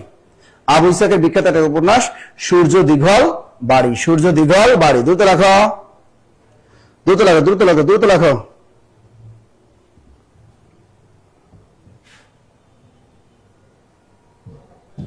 এবার দেখো সূর্যগ্রহণ, আট আছে 21-এর গল্প। সূর্যগ্রহণ একটা আছে কি 21-এর গল্প। এই বিখ্যাত দুইটা গল্প কার লেখা? আমাদের জহির রায়হানের। এটা কিন্তু পরীক্ষা আসতে পারে। সূর্যগ্রহণ গল্পটি কার লেখা? জহির রায়হান। 21 গল্প কার লেখা? জহির রায়হান। দ্রুত লেখো। হ্যাঁ, সূর্য দীঘল বাড়ি ওটা হলো আমাদের আবু ইসহাক, আবু ইসহাক। দ্রুত লেখো। তার আমাদের এই যে সূর্যগ্রহণ এই গল্পটা কার? জহির রায়হান। 21 গল্প কার লেখা? জহির রায়হান। আমরা পরের প্রশ্নটা চলে যাই, দেখি এখানে কি আছে। অক্টোপাস উপন্যাসটা কার? দ্রুত বলো, অক্টোপাস উপন্যাসটা কার? এখানে আমাদের আছে মায়াবী পর্দার কবি আল মাহমুদ। আল মাহমুদকে কি বলা হয়? মায়াবী পর্দার কবি। বাংলা সাহিত্যে মায়াবী পর্দার কবি, তাকে বলা হয় মায়াবী পর্দার কবি। তা বাংলা সাহিত্যে মায়াবী পর্দার কবি বলা হয় কাকে? আল মাহমুদকে। এরপর আছে আবুল হাসান, আছে বেগম সুফিয়া কামাল। এই বেগম সুফিয়া কামালকে বলা হয় জননী সাহসিকা। বাংলা সাহিত্যে জননী সাহসিকা, জননী সাহসিকা, বাংলা সাহিত্যে জননী সাহসিকা এবং বাংলা সাহিত্যের শ্রেষ্ঠ মহিলা কবি, এবং বাংলা সাহিত্যের শ্রেষ্ঠ মহিলা কবি, এবং বাংলা সাহিত্যের শ্রেষ্ঠ মহিলা কবি বলা হয় কাকে? এই সুফিয়া কামাল। তার বিখ্যাত গ্রন্থ 71-এর ডায়েরি। তার বিখ্যাত গ্রন্থ কি? 71-এর ডায়েরি, 71-এর ডায়েরি, 71-এর ডায়েরি। তার বিখ্যাত গ্রন্থ 71-এর ডায়েরি। দ্রুত লেখো, দ্রুত লেখো। তা বেগম সুফিয়া কামাল, তার বিখ্যাত গ্রন্থের নাম 71-এর ডায়েরি। বেগম সুফিয়া কামালের বিখ্যাত গ্রন্থ 71-এর ডায়েরি। তাকে বাংলা সাহিত্যের জননী সাহসিকা বলা হয় এবং তাকে বাংলা সাহিত্যের শ্রেষ্ঠ মহিলা কবি বলা হয়। তাহলে এই যে অক্টোপাস উপন্যাসটা কার বলতে পারছেন সবাই? এটা হলো শামসুর রহমানের বিখ্যাত একটা উপন্যাস অক্টোপাস। Very very important. তাহলে অক্টোপাস উপন্যাসটা কার? শামসুর রহমান, শামসুর রহমান, শামসুর রহমান। তার বিখ্যাত একটা মুক্তিযুদ্ধ ভিত্তিক একটা কাব্য আছে, কি জানেন? বন্দি শিবির থেকে।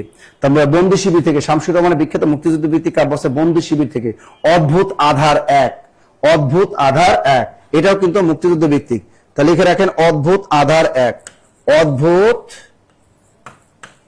অদ্ভুত আধার এক, এটাও কিন্তু মুক্তিযুদ্ধ ভিত্তিক তার বিখ্যাত একটা কাব্য। আর এটা হলো বন্দি শিবির থেকে। এটা কি? বন্দি শিবির থেকে। দ্রুত রাখো, মুক্তিযুদ্ধ ভিত্তিক তার কাব্য, মুক্তিযুদ্ধ ভিত্তিক তার কাব্য। দ্রুত লেখো। হ্যাঁ, মায়াবী পর্দার কবি। দ্রুত লেখো, দ্রুত দ্রুত দ্রুত লেখো, দ্রুত লেখো। অদ্ভুত আধার এক, অদ্ভুত আধার এক। দ্রুত লেখো। এটা উপন্যাস কিন্তু, অদ্ভুত আধার এক, এটা কিন্তু উপন্যাস। অদ্ভুত আধার এক উপন্যাস। এলো সে অবেলায়, এলো সে অবেলায়, এলো সে অবেলায়, এলো সে অবেলায়, অবেলায়, এখানে কিন্তু উপন্যাস। আর আছে নিয়ত মমতাজ, আর একটা আছে নিয়ত মমতাজ। খেয়াল রাখো, এই অদ্ভুত আধার এক এটা মুক্তিযুদ্ধ ভিত্তিক উপন্যাস শামসুর রহমানের। আর বন্দি শিবির থেকে এটা কিন্তু কাব্য, এটা এটাও কিন্তু এই কাব্যটাও কিন্তু মুক্তিযুদ্ধ ভিত্তিক। তাহলে অদ্ভুত আধার এক উপন্যাসটা কার লেখা? অদ্ভুত আধার এক এটা হলো কার? আমাদের শামসুর রহমান। এলো সে অবেলায় উপন্যাসটা কার লেখা? শামসুর রহমান। নিয়ত মমতাজ এই উপন্যাসটা কার লেখা?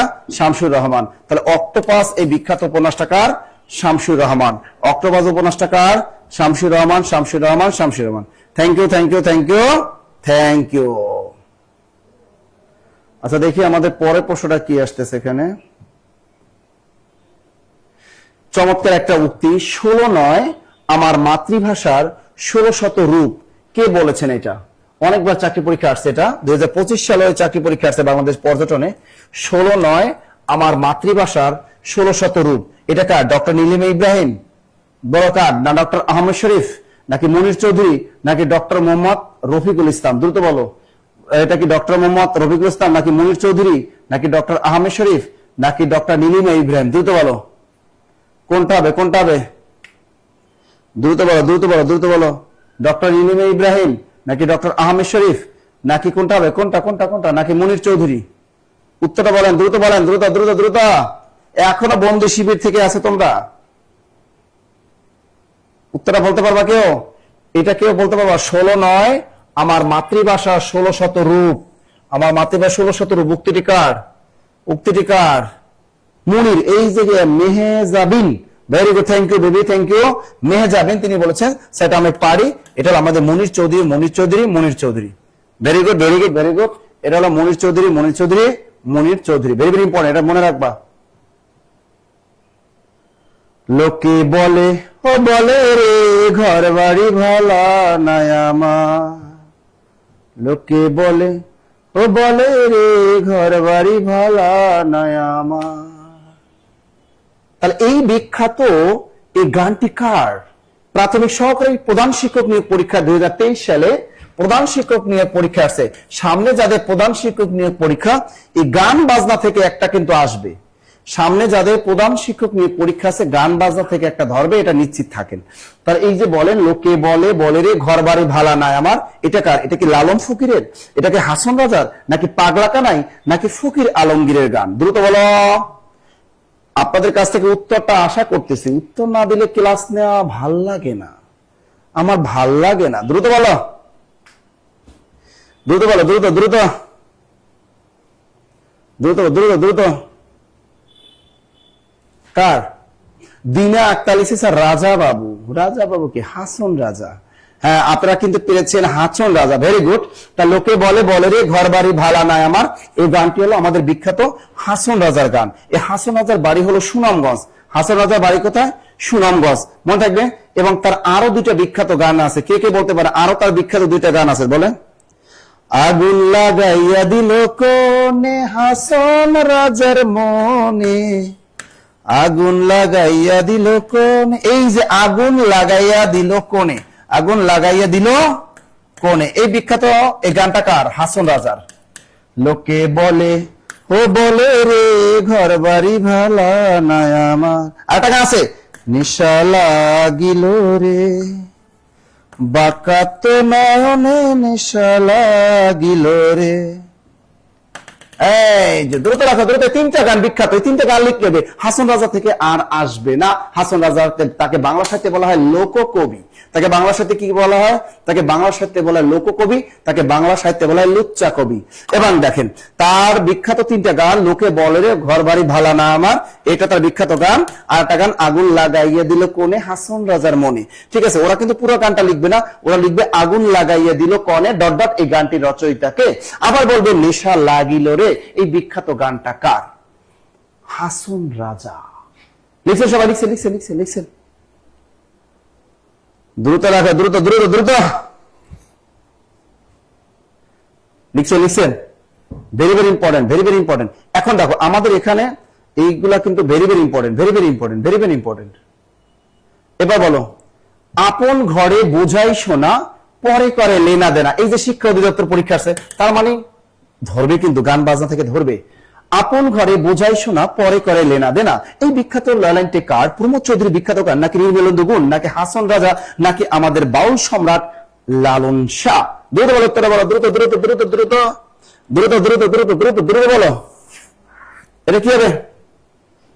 দ্রুত বলো, দ্রুত দ্রুত। এটা কার? প্রমোদ চৌধুরী। তিনি তো এই গান লেখেই নাই, সুতরাং আপনি প্রমোদ চৌধুরী কেটে দেন। আবার নির্মলেন্দু গুণ, তিনিও কিন্তু এই ধরনের গান লেখেন নাই, সুতরাং এই দুজন ঘেসাং করে কেটে দেন। এখন আছে, আমি তো বলেই দিয়েছি এই যে হাসন রাজার গানগুলা বলে দিছি। এখন লালন শাহ, এই লালন শাহর গানগুলো আধ্যাত্মিক গান। উনি যত গান লিখছে সবগুলো আধ্যাত্মিক, কারণ বাউল গানের বিশেষত্ব কি? আধ্যাত্মিক। বাউল গানের বিশেষত্ব কি? আধ্যাত্মিক। দ্রুত দ্রুত দ্রুত। আর লালন শাহর গান বা বাউল গানের বিশেষত্ব হলো আধ্যাত্মিক। এই যে ওয়ার্ল্ড হেরিটেজ সাইট ঘোষণা করছে কোন গানকে? বাউল গানকে কিন্তু বিশ্ব ইউনেস্কো ওয়ার্ল্ড হেরিটেজ সাইট কিন্তু ঘোষণা করেছেন, এটা মেবি 2006 সালে। তা এই যে দেখো আধ্যাত্মিক গানগুলো, তার গানগুলোর ভিতরে দেখবা মানে মানে একদম কেমন জানো, মানে অর্থ বের করা কঠিন, অর্থ বের করা কঠিন। আধ্যাত্মিক গান সবগুলো দেখবা তার আধ্যাত্মিক গান। তবে একটা গান মোটামুটি রোমান্টিক আছে, মিলন হবে কত দিনে আমার মনের মানুষের সনে, আমার মনের মানুষের সনে মিলন হবে কত দিনে। এই গানটা কার? আমাদের লালন শাহর বিখ্যাত গান। গাড়ি চলে না চলে না চলে না রে গাড়ি চলে না। দ্রুত লাগে, দ্রুত দ্রুত দ্রুত। দ্রুত দ্রুত। না গাড়ি চলে না চলে না এটা তোর, এটা এখানে হবে না, এটা শাহ আব্দুল করিমের গান, এটা এখানে না। তা মিলন হবে কত দিনে, দ্রুত লেখো। আপনারা কি লালনের গান পারেন না? হ্যাঁ, আমার ঘরের চাবি পরের হাতে, লালন শাহ। হ্যাঁ, আমার ঘরের চাবি পরের হাতে, ভেরি ভেরি ইম্পর্টেন্ট, এটাও লেখো। আমার ঘরের চাবি পরের হাতে, আমার ঘরের, এসব আধ্যাত্মিক জ্ঞান। আমার ঘরের চাবি, আমার ঘরের চাবি পরের হাতে, ভেরি ভেরি ইম্পর্টেন্ট। এটাও কিন্তু অনেকবার চাকরি পরীক্ষা আসছে। আমার ঘরের চাবি পরের হাতে, মিলন হবে কত দিনে, আপন ঘরে বোঝাই শোনা, পরে করে লোনা দেনা। দ্রুত লাগো, দ্রুত দ্রুত দ্রুত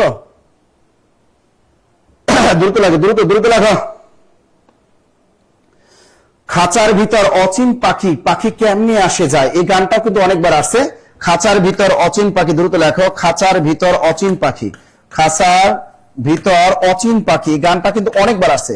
খাঁচার ভিতর অচিন পাখি, খাঁচার ভিতর অচিন পাখি, পাখি কেমনি আসে যায়, এই গানটা কিন্তু অনেকবার আসছে, অনেকবার আসছে, অনেকবার আসছে। দ্রুত লাগো, দ্রুত দ্রুত দ্রুত।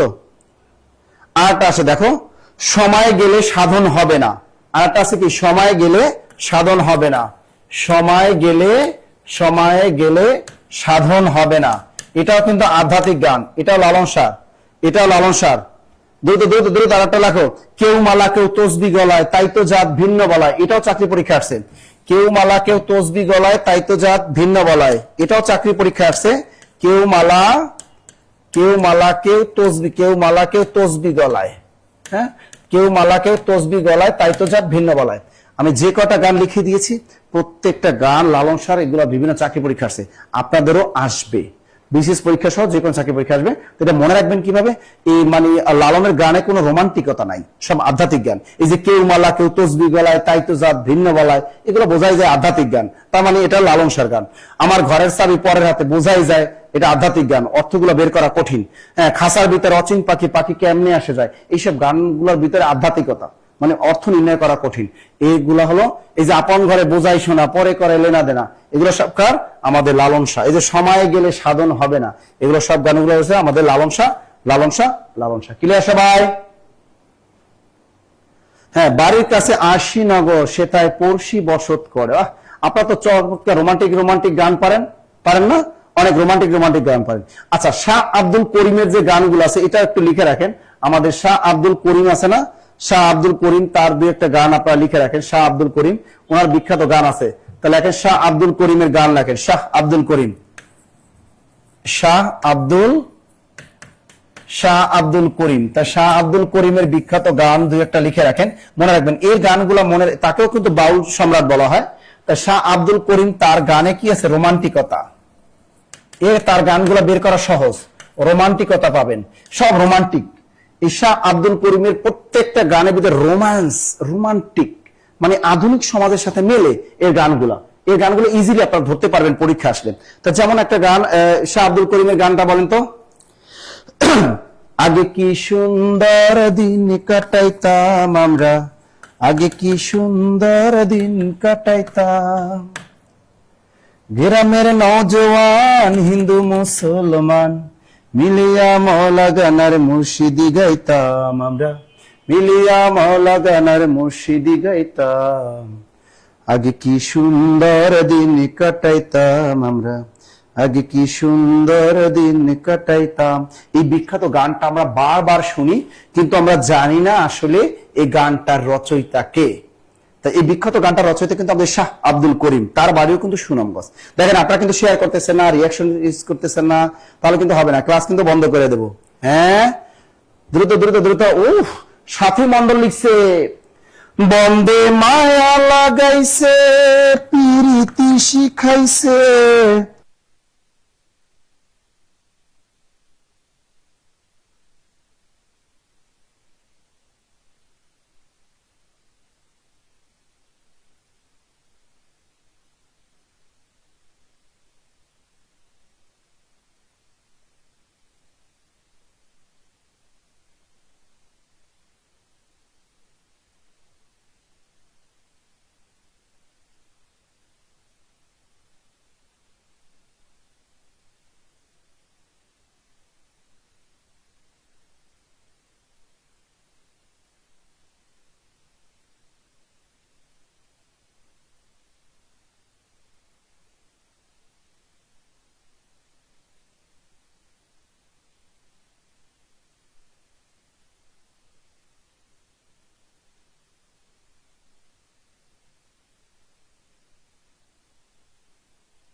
এখন দেখেন তো সাউন্ড ক্লিয়ার কিনা, সাউন্ড ক্লিয়ার কিনা, দ্রুত দ্রুত দেখো সাউন্ড ক্লিয়ার কিনা।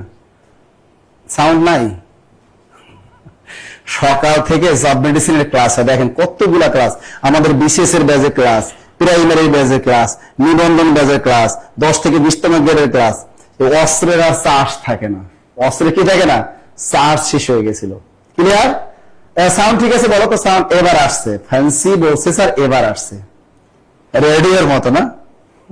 আচ্ছা আচ্ছা আচ্ছা আচ্ছা, এবার ক্লিয়ার বলো তো, সাউন্ড ক্লিয়ার কিনা? সাউন্ড কি? জি স্যার, ওকে।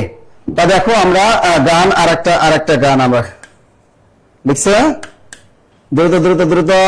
ওকে, সাউন্ড চলে গেছে নেটওয়ার্কের বাইরে, সাউন্ড নাই। এই যে সাউন্ড আইসা পড়ছে, দ্রুত লেখো। কেমনে ভুলিব আমি, কেমনে ভুলিব আমি, বাঁচি না তারে ছাড়া। আমি ফুল বন্ধু ফুলের ভোমরা, সখী গো আমি ফুল বন্ধু ফুলের ভোমরা। বিখ্যাত গানটা আমাদের শাহ আব্দুল করিম। তার শাহ আব্দুল করিমের বিখ্যাত গানগুলা, এই যে কেমনে ভুলিব আমি, তারে বাঁচি না তারে ছাড়া, এই বিখ্যাত গানটাও কিন্তু শাহ আব্দুল করিমের। আমি আগেই বলেছিলাম শাহ আব্দুল করিমের গানগুলা প্রত্যেকটা রোমান্টিক।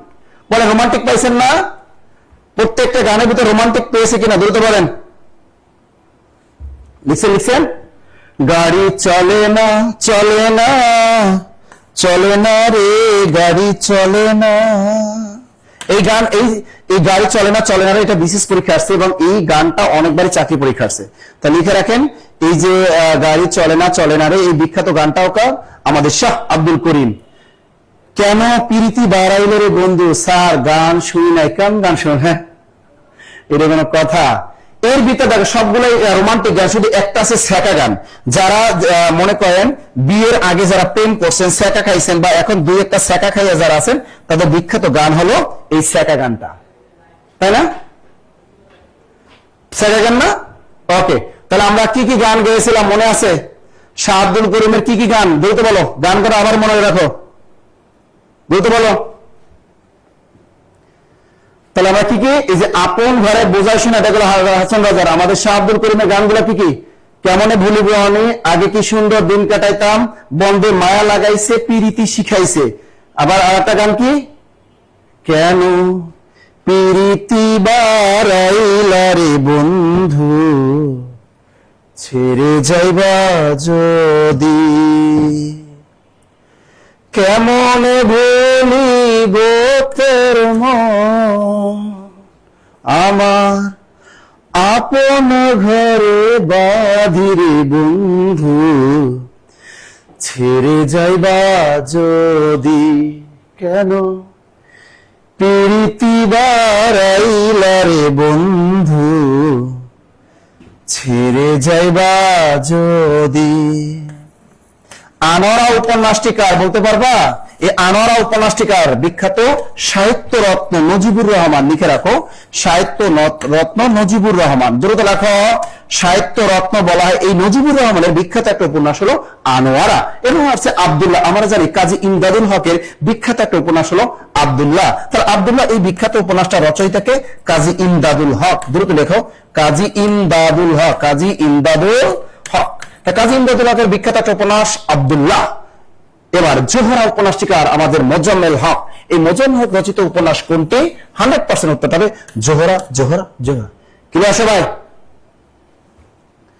মনে থাকবে? কথা কর না কা। গান বাজনা অনেকে মনে করতে গান বাজনা শুরু কথা এগুলো আমাদের চাকরি পরীক্ষার সাথে রিলেটেড। মন ফ্রেশ থাকবে। যখন তোমার ভালো লাগবে না, ঠিক আছে, তখন দেখবা যে এই ধরনের মানে সার্চ দিবা, ইউটিউবে সার্চ দিবা, দেখবা যে গানগুলো রিয়েলি অনেক সুন্দর। বিশেষ করে শাহ আব্দুল করিম, তার গানগুলো অনেক ভালো লাগবে, অনেক ভালো লাগবে। মাঝে মাঝে শুনবা, ভালো লাগবে। এগুলো চাকরি পরীক্ষায় তোমার আসবে। গানগুলো শুনলে তোমার মনে থাকবে যে এটা চাকরি পরীক্ষা, এটা কোনটা এটা। আবার অনেকে ভাইবা বোর্ডে কিন্তু যারা প্রাইমারি ভাইবা বোর্ডে বিশেষ করে আপনার ভাইবা দেন, তখন কিন্তু প্রাইমারি ভাইবা বোর্ডে আপনাদের একটা গান বলতে বলে। তা আপনি যদি এইসব রোমান্টিক, আপনি যদি বলেন যে আপনাকে যদি বলে যে আপনি একটা গান শুনান তো আমাদের, আর আপনি যদি বলেন পরাণ যায় জ্বলিয়ে রে, ওই যে একজনের গান দিতেছে না, এই গান গালে হইব ফাইটিয়া যায় বুকটা ফাইটিয়া যায়, এইসব গান যদি ভাইবা বোর্ডে কন কইবে ভেটাও করে বাইর কর টাইম না আগে। আগে বাইর করে দেবে, চাকরি আর হইতো না। আর যদি বলেন জি স্যার আমি গান পারি, আমি শাহ আব্দুল করিম, যাকে বাউল সম্রাট বলা হয়, আমি শাহ আব্দুল করিমের একটা বিখ্যাত গান গাবো। বলছে আচ্ছা ঠিক আছে গান। তখন যতগুলো গান, ওই যে আগে কি সুন্দর দিন কাটাইতাম আমি, এই গানটা যদি গান না, উফ অস্থির। ভাইয়া বলে করবে গেসাং গেসাং গেসাং, পাস, একদম পাস। তা দেখো, আনোয়ারা উপন্যাসটি কার লেখা? সাহিত্যরত্ন মুজিবুর রহমান। আব্দুল্লাহ উপন্যাসটি কার লেখা? কাজী ইমদাদুল হক। জোহরা উপন্যাসটি কার লেখা? মোজাম্মেল হক। মোজাম্মেল হক, মোজাম্মেল হক। পরের প্রশ্ন চলে যাই আমরা। বলো বলো বলো, দ্রুত বলো, দ্রুত দ্রুত বলো, দ্রুত দ্রুত। এটা কি, এটা কি হবে? জোছনা কোন শ্রেণীর শব্দ? এটা কি তৎসম শব্দ, এটা কি অর্ধ তৎসম শব্দ, নাকি এটা তদ্ভব বা বাংলা শব্দ, নাকি আমাদের দেশি শব্দ? দ্রুত বলো, এটা দ্রুত বলো, দ্রুত দ্রুত দ্রুত। এই যে মাস্টার্সের ভাইবার জন্য হাসান রাজার গান আর শাহ আব্দুল করিমের গান শিখে গুড গুড গুড গুড। এই যে আখি বলছে স্যার আমাকে গান গাইতে বলছিল ভাইবাতে। আমি তো বললাম আপনার ভাইবা বোর্ডে অনেক গান গাইতে, অনেকে ড্যান্স করতে কইব। ভাই প্রাইমারি ভাইবাটা এরকমই কিন্তু হয়। আপনার বিসিএস ভাইবা বোর্ডেও গান গাইতে বলে, বিসিএস ভাইবা বোর্ডে ড্যান্স করতে বলে না, কিন্তু গান বলতে বলে। এর জন্য গান দু একটা যাবে, গান দু একটা যাবে, কিন্তু মনে থাকবে। ওকে, জোছনা জন্ম, এই যে জোছনা কোন শ্রেণীর শব্দ? মনে করে জোছনা, জোছনা এটা কি তৎসম শব্দ, অর্ধ তৎসম, তদ্ভব না দেশি শব্দ? দেখো অলরেডি বলে ফেলছে অর্ধ তৎসম শব্দ। স্যার অর্ধ তৎসম শব্দগুলো কি? যে মানে অর্ধ তৎসম শব্দ হলো যে শব্দগুলো এখন আর আমাদের বাংলা ভাষায় ব্যবহার করা হয় না, এখন আর আমরা বাংলা ভাষায় ব্যবহার করি না বাংলা ভাষায়। যেমন জোছনা, এই শব্দটা আমরা বাংলা ভাষায় ব্যবহার করি না, এই জন্য অর্ধ তৎসম শব্দ। আমরা ব্যবহার করি জোছনা, আমরা ব্যবহার করি কি জোছনা, বাট জোছনা ব্যবহার করি না। এরকম দেখো আরো কিছু অর্ধ তৎসম শব্দ, যেমন সেরাদ্দ, ছয়টা সের হয়কারা দয় দ, সেরাদ্দ। এবার লেখো বোস্টম, বোস্টম। এবার লেখো কুৎসিত, কুৎসিত, ছয় ছয় ছয় ছয় রসিকা, কুৎসিত। হ্যাঁ, এগুলা কিন্তু নেমন্তন্ন, নেমন্তন্ন। এবার লেখো গিন্নি, এই গিন্নি কিন্তু আমাদের গোপাল ভাঁড় বলে, কিন্তু বাস্তবে এখন আর স্ত্রীকে কেউ গিন্নি বলে না, এখন কি বলে জানো? জান, বেবি, বাবু, কত কিছু ডাকে, বেবি ডাকে, জান, সোনা পাখি, অনেক কিছু ডাকে, রোমান্টিক, বুঝছেন? এই গিন্নি আর কেউ এখন আর ডাকে না। তো এই জন্য গিন্নি অর্ধ তৎসম শব্দ। নিমন্ত্রণ কেউ বলে না, বলে নিমন্ত্রণ। আমার দেখো কুৎসিত কেউ বলে না, বলে কুৎসিত। হ্যাঁ, বৈষ্ণব কেউ বলে না, বলে বৈষ্ণব। এই জন্য এগুলো সবই হলো। শ্রাদ্ধ কেউ বলে না, বলে শ্রাদ্ধ। এই জন্য এগুলা অর্ধ তৎসম শব্দ। মনে থাকবে? ক্লিয়ার? মনে থাকবে? সুমা আক্তার, এই আপনাদের ক্লাস কেমন লাগতেছে বলেন তো? ক্লাস কেমন লাগতেছে? এই ক্লাস কেমন লাগতেছে এটা বলেন। ক্লাস আপনাদের কেমন? বোরিং লাগতেছে? বোরিং লাগতেছে কিনা বলেন না, বলেন বলেন বলেন। এগুলো মনে রাখবেন, পরীক্ষার হলে দেখবেন যেটা এখন আর চলে না, বানানটা ভুল থাকে সাধারণত, এগুলো আমাদের বাংলা ভাষা এখন আর চলে না, সেগুলো অর্ধ তৎসম শব্দ। জঙ্গি, জঙ্গি, জঙ্গি, জঙ্গি। জঙ্গি শব্দটি কোন ভাষার? এটা কি ফার্সি, আরবি, নাকি ইরাকি, নাকি উর্দু? মনে রাখবেন ফার্সি মানে ইরান, ফার্সি মানে কোন দেশ? ইরান। ফার্সি মানে কি? ইরান। তাহলে জঙ্গি শব্দটি কোন ভাষার শব্দ? বলো জঙ্গি, জঙ্গি, জঙ্গি। বলতে বলো। সোনিয়া, উজ্জ্বল, অসাধারণ class. Thank you, thank you, thank you ভাইয়া, thank you, thank you, thank you. Jasmine Akter, জোস লাগতেছে, thank you. Sabrina Momtaz, thank you. Shakira Akter, thank you. জোস। হাবিবুর রহমান স্যার অনেক ভালো, আলহামদুলিল্লাহ, থ্যাংক ইউ, থ্যাংক ইউ। নিশ্চুমিয়া ইসলাম, ভেরি গুড। মেঘু বালিকা, very very very very very. দ্রুত দ্রুত কি কি লিখছে? মিস্টার শান্তনা খাতুন, গোলাম রাব্বানি, ঢালি, এই যে অনেক আছে আমাদের। এবার দেখেন, জঙ্গি হলো ফার্সি শব্দ, মানে ইরান। উত্তরটা হবে ফার্সি, ফার্সি, ফার্সি। হ্যাঁ, এখন আরো কিছু কিছু ফার্সি শব্দ লিখে রাখো। যেমন পরীক্ষা আসে, দোকান কি শব্দ? দোকান একটা ফার্সি শব্দ। গোলাপ, এই যে গোলাপ, আপনারা অনেক গার্লফ্রেন্ডে গোলাপ দেন, বয়ফ্রেন্ডে গোলাপ দেন, গোলাপ কি শব্দ? ফার্সি শব্দ। দোকান কি শব্দ? ফার্সি শব্দ। এই যে একজনের মানে আরেকজন আপনার নালিশ, নালিশ দেন, নালিশ কি শব্দ? নালিশ কিন্তু ফার্সি শব্দ। লিখে নেন। এই যে আবার অনেকে কি করেন? তরমুজ খান, তা তরমুজ কি শব্দ? তরমুজও কিন্তু ফার্সি শব্দ। এই যে সবুজ, সবুজ একটা রঙের নাম, সবুজ, এটা কি? এটা কিন্তু আমাদের ফার্সি শব্দ, ঠিক আছে? বাদশাহ, বাদশাহ কি শব্দ? ফার্সি শব্দ। বাদশাহ ফার্সি শব্দ। দুটো লেখো, দুটো লেখো। আমদানি রপ্তানি, আমদানি রপ্তানি, আম দায়কার দান আশকানি, আমদানি রপ্তানি, এগুলো সব কি শব্দ? এগুলো কিন্তু ফার্সি শব্দ। এই যে তোমার পোলাও খাইতে মনে চায়, পোলাও, এই পোলাও কি শব্দ? এই পোলাও কিন্তু ফার্সি শব্দ। দ্রুত লেখো পোলাও, পোলাও কিন্তু আমাদের ফার্সি শব্দ। দ্রুত লেখো, দ্রুত লেখো পোলাও, দ্রুত লেখো পোলাও। পোলাও কি শব্দ? ফার্সি শব্দ। এই আপনারা কি লিখতেছেন? এই যে শেয়ার টেয়ার করতেছেন না কিছু, এটা কিন্তু হবে না। দ্রুত লেখো চশমা, বারান্দা। দ্রুত লেখো চশমা, বারান্দা। এবার লেখো চশমা, এবার লেখো বারান্দা, বয়কার একারা ময়দান বেকার, বারান্দা, চশমা, বারান্দা। এগুলো কি শব্দ? ফার্সি শব্দ। পেরেশান কি শব্দ? পেরেশান, পয়কার পয়কার পে রয়কার রে শয়কারের শান না, পেরেশান। পেরেশান কি শব্দ? ফার্সি শব্দ। তরমুজ ফার্সি শব্দ, গোলাপ ফার্সি শব্দ, দোকান ফার্সি শব্দ, জঙ্গি ফার্সি শব্দ, সবুজ ফার্সি শব্দ, আমদানি রপ্তানি ফার্সি শব্দ, পোলাও ফার্সি শব্দ, চশমা ফার্সি শব্দ, বারান্দা ফার্সি শব্দ। আচ্ছা লিখছেন? লিখছেন তো? লিখেছেন তো সবাই? এইগুলা থেকে আসবে, বাইরে থেকে আসবে না। কি গান গাও, খায়রুল্লাহ তো লম্বা মাথার কেশ, এইসব গান ভাইবা বোর্ডে গাইলে কখনো এত নম্বর দিবে না। খায়রুল্লাহ তো লম্বা মাথার কেশ, এইসব গান গাবা তাহলে হবে? এইসব গান গাইলে তোমাদের নম্বর দেবে না তো? হ্যাঁ, দিবে না, দিবে না, দিবে না, দিবে না, এগুলো দিলে হবে না। দুধ লেখো। আচ্ছা, মর্সিয়া কি শব্দ? মর্সিয়া কিন্তু ফার্সি শব্দ। মর্সিয়া কিন্তু আরবি না, মর্সিয়া কিন্তু ফার্সি শব্দ। আমি যে কটা শব্দ লিখে দিলাম এই শব্দ কটা মনে রাখো, যে কোনো চাকরি পরীক্ষায় কাজে দিবে। কি কি লিখছি? জঙ্গি ফার্সি শব্দ, দোকান ফার্সি শব্দ, গোলাপ ফার্সি শব্দ, আমদানি রপ্তানি ফার্সি শব্দ, সবুজ ফার্সি শব্দ, পোলাও ফার্সি শব্দ, চশমা ফার্সি শব্দ, বারান্দা ফার্সি শব্দ, পেরেশান ফার্সি শব্দ, মর্সিয়া ফার্সি শব্দ, তরমুজ ফার্সি শব্দ, নালিশ ফার্সি শব্দ। লিখছেন? স্যার কেন পিড়িতে বাড়াইলো রে বন্ধু ছেড়ে যাবে যদি? এই গানটা তো শাহ আব্দুল করিমের বিখ্যাত গান। এটা কিন্তু বিসিএস লিখিত পরীক্ষা আসছিল, বিসিএস লিখিত পরীক্ষা এসেছিল। এটা বিসিএস লিখিত পরীক্ষা এসেছিল। তারিখ কি শব্দ বলো? তারিখ, এটা প্রচুর পরিমাণে চাকরি পরীক্ষা আসতেছে জানি। তারিখ কি শব্দ? তারিখ, তারিখ কি শব্দ? আরবি, ফার্সি, পর্তুগিজ, তুর্কি। দ্রুত লেখো। একটা টেকনিক লিখে দিই, দেখো। আইন সংক্রান্ত সকল শব্দ, আইন সংক্রান্ত সকল শব্দ আরবি, আইন সংক্রান্ত সকল শব্দ আরবি, কিন্তু আইন নিজে ফার্সি শব্দ। কিন্তু আইন নিজে কি শব্দ? ফার্সি শব্দ। এই টেকনিকটা মনে রাখো। তা আইন সংক্রান্ত যত শব্দ আছে এগুলো আরবি কিন্তু, যেমন উকিল, মোক্তার, কাঠগড়া, এগুলো কি মহুরি, এগুলো সবই কিন্তু কি আরবি শব্দ। কিন্তু শুধু আইন কথাটা কি? এই আইন যদি আসে পরীক্ষা, আইন কি শব্দ? আইন নিজে হলো ফার্সি শব্দ। আইন নিজে ফার্সি শব্দ। তো পরীক্ষা যদি আসে আইন কি শব্দ? ফার্সি শব্দ। দ্রুত লেখো, দ্রুত লেখেন, দ্রুত। শুনেন, এই ক্লাসগুলোকে মিস দিবেন না। জব মেডিসিনে যাদের ভর্তি হওয়ার মতো অ্যাবিলিটি নাই, টাকা পয়সা নাই, আমি তাদের পরামর্শ দেবো অন্ততপক্ষে জব মেডিসিনে ফ্রি ক্লাসগুলো করো। জব মেডিসিন পেজটাকে ফলো করো, যেখানে এই ফ্রি ক্লাসগুলো দেয়া থাকে, বা অনেক ইউটিউব চ্যানেল আছে জব মেডিসিন, সেখান থেকে অনেক ফ্রি ক্লাস করতে পারবেন। এবং অনেক আমরা পোস্ট কিন্তু করি, প্রতিদিন অনেক চাকরি পরীক্ষা পোস্ট করি, তাদের আপনার চাকরি হবে। জব মেডিসিনের সাথে লেগে থাকে, ইনশাল্লাহ হবে। আবার সুখবর দিয়ে দেই, আগামীকাল সবাইকে কুরিয়ার করা হবে। আগামীকাল সকালে চলে আসবে আমাদের জব মেডিসিনের সেই বহু কাঙ্ক্ষিত আপনাদের সেই সমাজসেবা অধিদপ্তরে যারা বই জন্য অপেক্ষা করতেছেন, আগামীকাল সবাইকে পাঠানো হবে। বৃষ্টির কারণে বাংলা বাজার থেকে আসতেছিল না, কিন্তু এখন কিন্তু কি আসতেছে। ঠিক আছে, তাহলে আইন সংক্রান্ত সকল শব্দ আরবি, কিন্তু আইন নিজেকে ফার্সি শব্দ। ওকে, তাহলে তারিখ কি শব্দ? আপনারা অলরেডি বলেই ফেলেছেন স্যার, তারিখ কিন্তু আরবি শব্দ।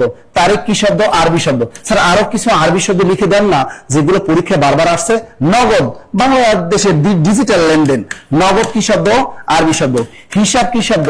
হিসাব কিন্তু আরবি শব্দ। এগুলো লিখে রাখেন, নগদ আরবি শব্দ, হিসাব আরবি শব্দ। এগুলো পরীক্ষা কিন্তু আসে, বারবার আসে। দ্রুত লেখো, নগদ, হিসাব, বন্দুক, দুনিয়া, তবলা। বন্দুক, দুনিয়া, তবলা। দ্রুত লেখো, বন্দুক। এবার লেখো দুনিয়া। এবার লেখো কি? তবলা। মশগুল। তাহলে মশগুল, তবলা, দুনিয়া, বন্দুক, হিসাব, নগদ, এগুলো আরবি শব্দ, পরীক্ষা আসে কিন্তু। হ্যাঁ, কলম আরবি শব্দ, লিখে রাখো। কলম আরবি শব্দ, অনেক পরীক্ষা আসছে কিন্তু। কলম আরবি শব্দ। দ্রুত লেখো, কলম। তুফান, টাইফুন। কলম, তুফান, টাইফুন। কলম, তুফান। এবার লেখো টাইফুন। তাহলে কলম, তুফান, টাইফুন, নগদ, হিসাব, বন্দুক, দুনিয়া, তবলা, মশগুল, এগুলো কি শব্দ? সব হলো আরবি শব্দ। আরবি শব্দ। সনদ, আমরা যে বিভিন্ন সনদ দেই না চাকরি পরীক্ষার জন্য, সনদ, যে আমাদের সনদটা তুলতে হবে, সার্টিফিকেট, এই সনদ কিন্তু আরবি শব্দ। এই প্রত্যেকটা যে কটা শব্দ লিখে দিয়েছি বারবার চাকরি পরীক্ষার সেগুলো। সনদ কি শব্দ? আরবি শব্দ। তুফান আরবি শব্দ, টাইফুন আরবি শব্দ, কলম আরবি শব্দ, নগদ আরবি শব্দ, হিসাব, বন্দুক, দুনিয়া, তবলা, মশগুল, এগুলো কি শব্দ? আরবি শব্দ। আরবি শব্দ। আরবি শব্দ। বলো, শয়ন, হরণ, গ্রহণ, এগুলো কোন বিশেষ্য পদ? এগুলো কোন বিশেষ্য পদ? এগুলো কোন নাউন আর কি? এটা কি ব্যক্তিবাচক, বস্তুবাচক, নাকি গুণবাচক, নাকি ভাববাচক বিশেষ্য? দ্রুত বলো, দ্রুত বলো, দ্রুত বলো। প্রথমটা অপশনটা দিয়েছি ব্যক্তিবাচক। এটা কি ব্যক্তিবাচক? এটা কি বস্তুবাচক? এটা কি গুণবাচক, নাকি ভাববাচক বিশেষ্য? একটা জিনিস মনে রাখবেন যে এই যে শয়ন, হরণ, গ্রহণ, এগুলো চেনার একটা ওয়ে আছে। অর্থাৎ কোন শব্দের শেষে যদি অন থাকে, কোন শব্দের শেষে যদি অন থাকে, অথবা কোন শব্দের শেষে যদি আ থাকে, মনে রাখবেন কিভাবে? কোন শব্দের শেষে যদি অন থাকে অথবা কোন শব্দের শেষে যদি আ থাকে, আপনারা অলরেডি উত্তরটা করে ফেলছেন অনেকে, তাই সেটা অবশ্যই ভাববাচক বিশেষ্য হয়। যেমন আরো লেখেন শয়ন, গমন, এরকম আসতে পারে। শয়ন, গমন, ভোজন, শয়ন, গমন, ভোজন, হরণ, এগুলো সবই কি ভাববাচক বিশেষ্য। দ্রুত লেখো। তাহলে কোন শব্দের শেষে যদি পরীক্ষা হলে দেখেন উচ্চারণে যদি অন অথবা আ থাকে, তাহলে সেটা কি হয়ে যাবে? ভাববাচক বিশেষ্য, ভাববাচক বিশেষ্য। ক্লিয়ার? চেনার উপায় বলেই দিয়েছি, অন অথবা আ।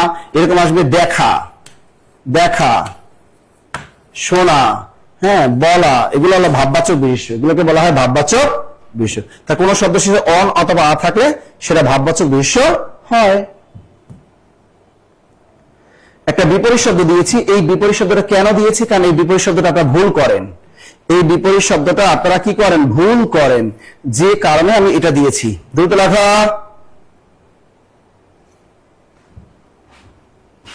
দ্রুত লেখা, দ্রুত দ্রুত দ্রুত দ্রুত লেখা।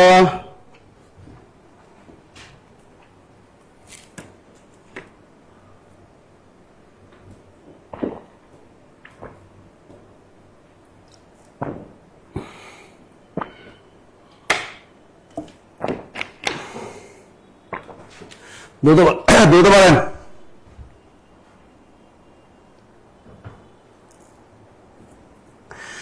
শুধু একবার, শুধু একবার, শুধু একবার বলো ভালোবাসি। যদি বলো একবার, এ জীবন শতবার হাসি মুখে পড়ব মরণ ফাঁসি। শুধু একবার, শুধু একবার, শুধু একবার বলো ভালোবাসি। আবির্ভাব এর বিপরীত শব্দ কি? তিরোভাব। এটাও কিন্তু অনেকবার পরীক্ষা আসছে না? বলো, আবির্ভাব। দ্রুত বলো, দ্রুত বলো, দ্রুত বলো। আবির্ভাব এর বিপরীত শব্দ কি? তিরোভাব। এটা পরীক্ষা বারবার আসে। অর্জন এর বিপরীত শব্দ কি? বর্জন। অর্জন এর বিপরীত শব্দ কি? অর্জন। অথবা গ্রহণ, বর্জন, এটাও আসে। গ্রহণ, গ্রহণ এর বিপরীত শব্দ কি? বর্জন।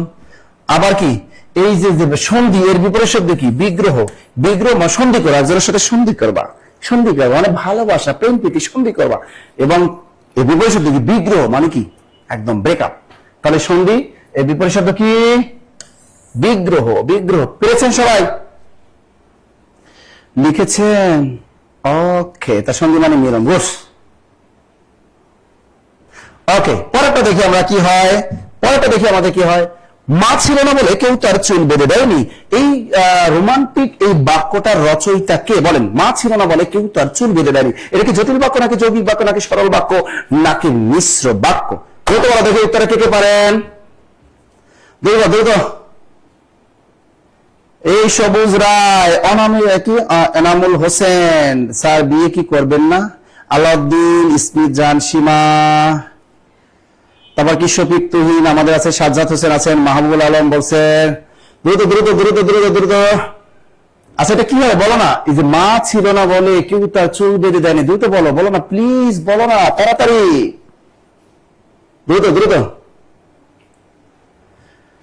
মোমিন স্যারকে দেখো না, মোমিন স্যার এখন উখিয়া কক্সবাজার, দ্রুত বলো। এটা কি হবে? গ নাম্বার।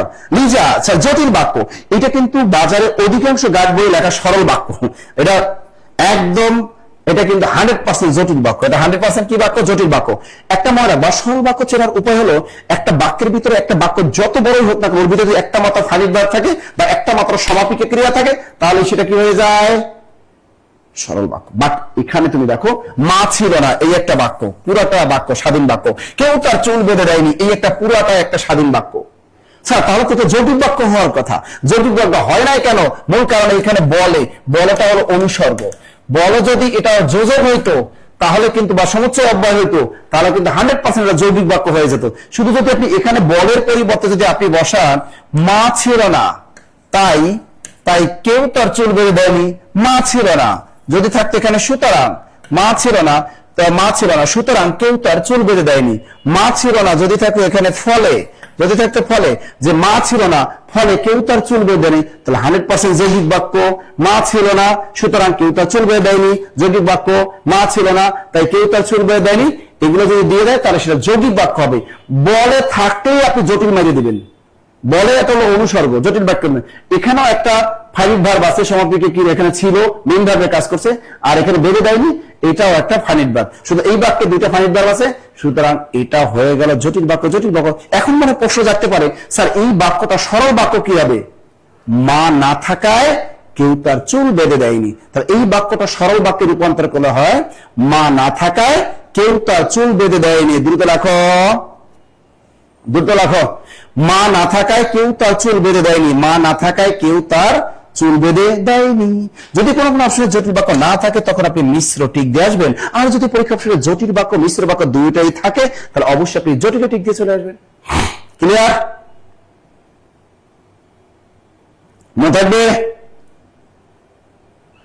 এই আপনারা কি পড়াশোনা করতেছেন ঠিক মতো?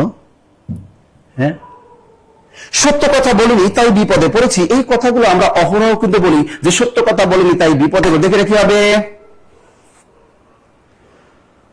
মানিক মন্ডল, সবার কমেন্টে রিপ্লাই পোস্ট উত্তর দিন। কি লিখতেছো? স্যার মা ছিল না বলে কেউ তার চুল বেঁধে দেয়নি, জটিল বাক্য। Thank you Ashraful Islam, Natasha Islam, Rubel Hossain Arif, thank you thank you thank you thank you thank you thank you thank you. এটা বলো, সত্য কথা বলিনি তাই বিপদে পড়েছি, এটা কি সরল বাক্য নাকি জটিল বাক্য, মিশ্র নাকি যৌগিক? বলতে বলো। স্যার এটা জটিল বাক্য, এটা জটিল বাক্য। খেয়াল রাখবেন, জটিল বাক্য দুটো সমাপিক ক্রিয়া থাকে এবং যৌগিক বাক্যেও দুটো সমাপিক ক্রিয়া থাকে। কিন্তু যৌগিক বাক্য দুটো সমাপিক ক্রিয়া থাকে, জটিল বাক্যও থাকে। তবে দুটোর মধ্যে পার্থক্য হলো কি, জটিল বাক্যগুলো একটা একটার উপর ডিপেন্ডেন্ট থাকে, বাট যৌগিক বাক্য পুরোটাই স্বাধীন, এবং স্বাধীন বাক্যের মাঝখানে থাকে ও, এবং, আর, কিন্তু, নতুবা, অথবা, সুতরাং, নইলে, তথাপি, বরং, ফলে, এগুলা যুক্ত থাকে। তা দেখেন এখানে সত্য কথা বলিনি, এই একটা স্বাধীন বাক্য। বিপদে পড়েছি, প্লিজ আমাকে উদ্ধার করো, এটা একটা স্বাধীন বাক্য। এই মাঝখানে যে তাই আছে, যোজক, এইটাই হলো যৌগিক বাক্য। মনে থাকবে? মা না থাকায় কেউ তার চুল বেঁধে দেন, এটা তো সরল বাক্য, সরল সরল সরল। মা না থাকায়, এটা কিন্তু যৌগিক বাক্য। তা যৌগিক বাক্য চেনার উপায় তোমরা বুঝবা না, যে কোন শব্দে, কোন বাক্য বা শব্দের মাঝখানে যদি এরকম থাকে ও, অবলিক এবং, অবলিক আর, হ্যাঁ, তারপর তাই, হ্যাঁ, কিন্তু, কিন্তু, এগুলো মুখস্থ করবা। নতুবা, এগুলো মুখস্থ করো। নতুবা, অথবা, হ্যাঁ, অথবা, নইলে, নইলে, এগুলো মুখস্থ করো। নইলে, এরপর লেখো ফলে, হ্যাঁ, এবার লেখো ফলে, এবার লেখো বরং, বরং, অথচ, অথচ, এবার কিংবা, এগুলো মুখস্থ করবা। ঠিক আছে? ও, এবার, আর, কিন্তু, নতুবা, অথবা, সুতরাং, নইলে, তথাচিত, বরং, অথচ, কিংবা, এগুলো মুখস্থ করো। এগুলো মুখস্থ করলে তুমি এমনি যৌগিক বাক্যগুলো বের করতে পারবা। এগুলো মুখস্থ করে রাখো, তাহলে তুমি এমনিতেই পারবা। মনে থাকবে?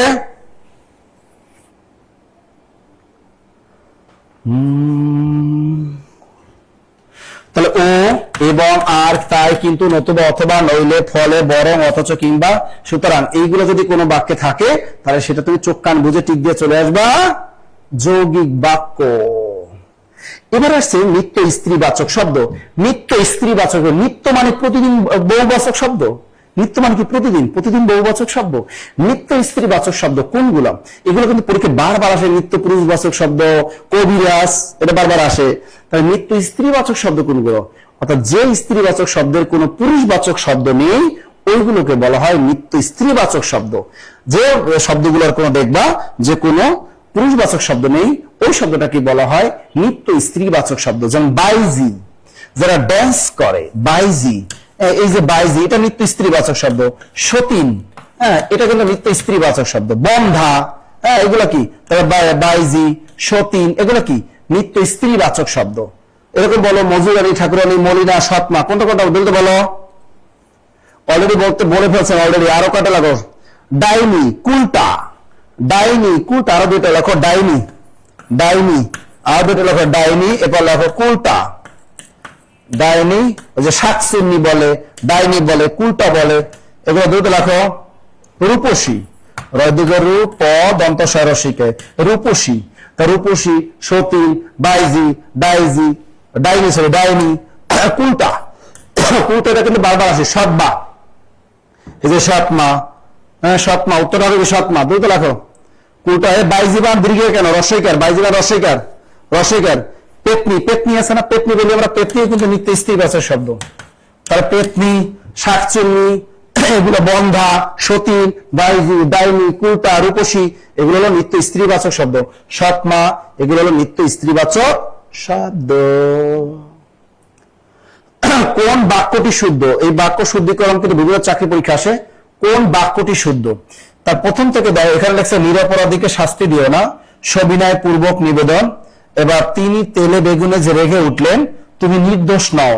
তোমরা আগে বের করো, তারপর আমি উত্তরটা বলে দিচ্ছি। দ্রুত বলো, দ্রুত বলেন, দ্রুত।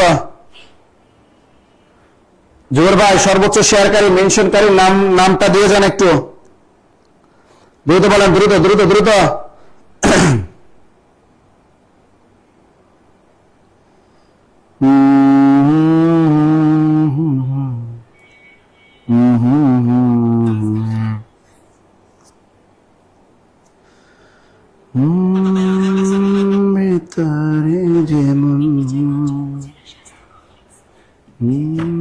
এই তো সতীন বানান দীর্ঘ দিয়ে লেখো কেন? এই যারা সতীন বানান ভুল করছো তাদের রিয়েলি সতীন হবে, কিন্তু সতীন বানানটা তোমার দীর্ঘ কেন? সতীন থাকবে রস্বইকার। সতীন বান দীর্ঘ দিলে তো তোমার রিয়েলি সতীন একটা চলে আসবে। সতীন বান লিখবে রস্বইকার দিয়ে, বানান ভুল করো কেন? সতীন বান রস্বইকার, সতীন বান দীর্ঘ হবে কোনোদিনও? বলো, এগুলো কখনোই হবে না, কখনোই হবে না। দ্রুত লেখো। আচ্ছা এবার দেখো ভালো করে খেয়াল রাখো, অনেক উত্তরটা কেউ বলেছেন ক, কেউ বলেছেন খ। ভালো করে খেয়াল রাখো, নিরপরাধীকে শাস্তি দিও না, এখানে নিরপরাধী হবে না, হবে নিরপরাধ। নিরপরাধ শুদ্ধ বাক্য হবে নিরপরাধ। নিরপরাধকে শাস্তি দিও না, শুদ্ধ বাক্য হবে কি? নিরপরাধকে শাস্তি দিও না। সুতরাং প্রথম বাক্যটা হবে না উত্তর। যারা উত্তর ক বলছিলেন তাদের হবে না। এবার দেখো সবিনয় পূর্বক নিবেদক, এটা হয় না, এটা হবে কি? বিনয় পূর্বক নিবেদন, এটাও বলা যায়। ওটা কি? বিনীত বা অথবা সবিনয় নিবেদন, সবিনয় নিবেদন। এখানে পূর্বক কথাটা কেটে দাও, পূর্বক কথাটা কেটে দাও, তাহলে বাক্যটা শুদ্ধ হতে হবে সবিনয় নিবেদন। তাহলে এটাও ভুল, এটাও ভুল। শুদ্ধ বাক্য হবে সবিনয় নিবেদন, এটা হলো শুদ্ধ বাক্য। তিনি তেলে বেগুনে জলে উঠলেন, এটাও ভুল। তিনি তেলে বেগুনে রেগে উঠলেন না, এটা হবে জলে উঠলেন, জলে উঠলেন, এখানে ভুল আছে। তা তুমি নির্দোষ নও, এটা ভেরি ভেরি ইম্পর্টেন্ট, এটা ইম্পর্টেন্ট। তা নিচে কোন বাক্যটি শুদ্ধ? উত্তরটা হবে তুমি নির্দোষ নও, তুমি নির্দোষ নও। কার কার হয়েছে হাত জাগাও? কার কার হইল? শেষ থেকে শুরু। আমার ভাগ্য ভালো, আমি লিখি নাই। বা স্যার এমন অভিশাপ দিবেন না, বানান ভুল লিখবা না, সতীন বা রস্বইকে লিখবা। আমি চাই না তোমাদের কারো সতীন হোক, আমি চাই না, কিন্তু ছেলেরা চায় যে তাদের বউ একাধিক হোক। ছেলেরা কিন্তু চায়, তাই না? ছেলেরা মনে মনে কয় স্যার আমাদের 2-3টা বই থাকাই ভালো। এবার বলো এটা কি হবে? কোন বানানটি ভুল? দৌড়ে বলো কোন বানানটি ভুল? কোন বানানটি ভুল? ভুল বলছে কিন্তু, কোন বানানটি ভুল? দ্রুত বলো কোন বানানটি ভুল? সতীন হলে বেডার জীবনে সেদিনই শেষ দিন, চিন্তা করছো? ইদানিং কিন্তু এটা করে, কিন্তু দেখছো এই কেউ আবার বিয়ে টিয়ে দুইটা করেন না, ইদানিং কিন্তু দেখছি গ্যাসাং করে কাইটে দেয়, ঠিক আছে? ফেসবুক কিন্তু দেখতেছি গ্যাসাং করে কাইটে দেয়, এই জন্য ছেলেরা কিন্তু আবার ডাবল বিয়ে শাদী করো না। তাহলে কোন বানানটা শুদ্ধ? সারণী, জননী, নির্বাণ, কোনগুলো? কলো বাবার রাজকন্যা, ঘোষ, সবগুলি, ভেরি গুড, সবগুলি। তাহলে দেখো সারণী বানান কি? দন্তস্বয় আকার, র, মূর্ধন্য নয়, রস্বইকার, এলো সারণী বানান। অথবা সরণী বানানটাও কিন্তু মূর্ধন্য নয়, রস্বইকার, এভাবে লিখবা। তাহলে এটা জননী বানান ভুল, জন্মের বানানের সবগুলোই কি দীর্ঘইকার। নির্বাণ বানানটা ভুল, রেপ আছে, রেপার পরে সবসময় কি হয় আমরা জানি নত্যবিধি অনুযায়ী রেপের পরে মূর্ধন্য ন হয়, তাই নির্বাণ বানানে মূর্ধন্য ন হবে শেষে। তাহলে আমরা লিখে ফেলেছি সবগুলোই ভুল, সবগুলোই ভুল। ঠিক আছে, ঠিক আছে, ঠিক না? মনে থাকবে? ওকে, আচ্ছা পরের প্রশ্ন দেখি আমরা। পরের প্রশ্ন দেখি, বাংলা একাডেমি প্রমিত বাংলা বানান নিয়ম চালু হয় কত সালে? এটা বলো। 46তম বিশেষ পরীক্ষার প্রশ্ন। বাংলা একাডেমি প্রমিত বাংলা বানান নিয়ম চালু হয় কত সালে? এর আগে দেখো কলকাতা বিশ্ববিদ্যালয় প্রথম বানানের নিয়ম চালু করে কত সালে? কলকাতা বিশ্ববিদ্যালয় প্রথম বানান নিয়ম চালু করে কত সালে? 1936 সালে। 1936 সালে। এটা এনবিএ নিয়োগ পরীক্ষা 2015 সালে এসেছিল যে কলকাতা বিশ্ববিদ্যালয় প্রথম বানান নিয়ম চালু করে কত সালে। তাই কলকাতা বিশ্ববিদ্যালয় প্রথম বানান নিয়ম চালু করে 1936 সালে। লিখে রাখো। এই যে আমাদের এনসিটিবি মানে জাতীয় শিক্ষাক্রম, এনসিটিবি জাতীয় শিক্ষাক্রম ও পাঠ্যপুস্তক বোর্ড প্রথম বানান নিয়ম চালু করে কত সালে? 1988 সালে। এবার দেখো বাংলা একাডেমি প্রমিত বাংলা বানান নিয়ম চালু করে কত সালে? 1992 সালে। তা তথ্যগুলো লিখে রাখেন। কলকাতা বিশ্ববিদ্যালয় প্রথম বানান নিয়ম চালু করে কত সালে? 1936 সালে। আর এনসিটিবি জাতীয় শিক্ষাক্রম এবং পাঠ্যপুস্তক বোর্ড প্রথম বাংলা বানান নিয়ম চালু করে 1988 সালে। 88 সালে যে বন্যা হয়েছিল তখন, মনে রাখবা। আর বাংলা একাডেমি প্রথম বানান নিয়ম চালু করে 1992 সালে। আমি তো ভালা না ভালা লয়া থাইকো, তাই না? অতীতের কথাগুলো, পুরানো স্মৃতিগুলো মনে মনে রাখো, আমি তো ভালা না ভালা লয়া থাইকো। একটি স্বরধ্বনির প্রভাবে শব্দের অপর স্বরের পরিবর্তন ঘটলে তাকে কি বলে? দ্রুত বলো। একটি স্বরধ্বনির প্রভাবে শব্দে অপর স্বরের যদি পরিবর্তন হয় তাহলে সেটা কি বলে? অবিশ্রুতি, অপিনিহিতি। আমরা অপিনিহিতি তো হবেই না, কারণ অপিনিহিতি মানে রস্যই রস্যুর ব্যাপার স্যাপার থাকে, তাই না? সমীভবন নাকি স্বরসঙ্গতি? দ্রুত বলো কোনটা হবে? একটি স্বরধ্বনির প্রভাবে শব্দের অপর স্বরের যদি পরিবর্তন হয় তাহলে কি হবে? দ্রুত দ্রুত দ্রুত দ্রুত বলো, দ্রুত। তাহলে এই যে বলো একটি স্বরধ্বনির প্রভাবে শব্দের অপর স্বরে পরিবর্তন করে তাকে কি বলে? অবিস্মৃতি, অপিনীতি নাকি সমীভবন নাকি স্বরসঙ্গতি? দ্রুত বলো। স্বরসঙ্গতি। একটি স্বরসঙ্গতি যেমন এই উদাহরণ, তুলা, তুলা হয়ে যায় কি? তুলো, তুলা, তুলো, মুজা, মুজো, শিকা, শিখি। এগুলোকে বলা হয় স্বরসঙ্গতি। অর্থাৎ শব্দের একটা স্বরধ্বনির প্রভাবে আর একটা স্বরধ্বনি যদি পরিবর্তন হয় তাহলে সেটাকে বলে স্বরসঙ্গতি। যেহেতু এটা স্বরধ্বনি বলছে, সুতরাং স্বরসঙ্গতিতে তো এই স্বরেই তো পার্থক্য। আর অবিশ্রুতি তো হবে না, অবিরাগে প্রথমে স্বর আছে না, স্বর মানে স্বরধ্বনি, মানে এই স্বরধ্বনির সাথে রিলেটেড আছে স্বর। তো শব্দে একটি স্বরধ্বনির প্রভাবে শব্দ অপস্বরে পরিবর্তন ঘটলে তাকে অবশ্যই স্বরসঙ্গতি বলে। এতভাবে নিজে টেকনিক দিয়ে মনে রাখবা, স্বর আছে, স্বরধ্বনি আছে। হ্যাঁ, এটাকে সঙ্গত হয়ে লোহা ভাসে। দেখছে এই যে দেখো এটাও স্বরধ্বনি লেখা আছে, তো এটাও স্বরসঙ্গতি, উত্তর তো স্বরসঙ্গতি হবে। প্রেম, প্রেম শব্দটিতে কয়টি অক্ষর আছে? পররাষ্ট্র মন্ত্রণালয় 2021 সালে অফিসিয়াল পরীক্ষা আছে। প্রেম শব্দটিতে কয়টি অক্ষর আছে? বের করো, বলতে বলো। প্রেম শব্দটিতে কয়টি আছে? প্রেম কি? প্রেম, প্রেম, প্রেম, দ্রুত বলো। প্রেম শব্দটিতে কয়টি অক্ষর আছে? দ্রুত দ্রুত। প্রেম শব্দটিতে কয়টি অক্ষর আছে? তাড়াতাড়ি বলো, তাড়াতাড়ি। প্রেম শব্দটিতে কয়টি অক্ষর আছে? সবাই কট। প্রেম, প্রেম, দেখো প্রেম, প্রেম এইটা কয়টা আছে বলো? বলো বলো, রাত রাইত এটা কই পেয়েছো তুমি? রাতি রাইত, রাত রাইত বানাই ফেলাইছো তুমি। প্রেম শব্দটিতে কয়টি অক্ষর আছে দ্রুত বলো। প্রেম। তা আমরা সহজ ভাবে ভাঙবা, প্রেম এভাবে লিখবা, প্রি আর ই এম, প্রেম। এভাবে খাস বাংলা লিখবা। এর ভিতরে ভার আছে কয়টা? একটা। সুতরাং প্রেম শব্দে অক্ষর আছে কয়টা? একটা একটা একটা। তা প্রেম শব্দে অক্ষর আছে কয়টা? একটা। তোমরা অনেকে এটা খাসবা, এই যে অক্ষরগুলো বের করবা কিভাবে জানো? পরীক্ষা যত কঠিন শব্দ দেয় তুমি কি করবা, এগুলো করবা, খাস বাংলা ভাঙবা। যেমন এর আগে একটা চাকরি পরীক্ষা এসেছিল, পরীক্ষা শব্দটিতে কয়টি অক্ষর আছে? পরীক্ষা। তা পরীক্ষা শব্দে কয়টা অক্ষর আছে এটা ভাঙবো। পরীক্ষা, প্রিয় প আর আই কেরি খা, কে এসে খা, পরীক্ষা। তা পরীক্ষা এইখানে ভাল পাইছে কয়টা? একটা, দুইটা, তিনটা। সুতরাং পরীক্ষা শব্দে অক্ষর আছে কয়টা? তিনটা তিনটা তিনটা। পারবো না আমরা? পারবো। লিসেন, হায় রে প্রেম, হ্যাঁ হায় রে প্রেম, হায় রে প্রেম। আজকে ক্লাসটা কেমন লাগলো দ্রুত বলো, ক্লাসটা কেমন লাগলো?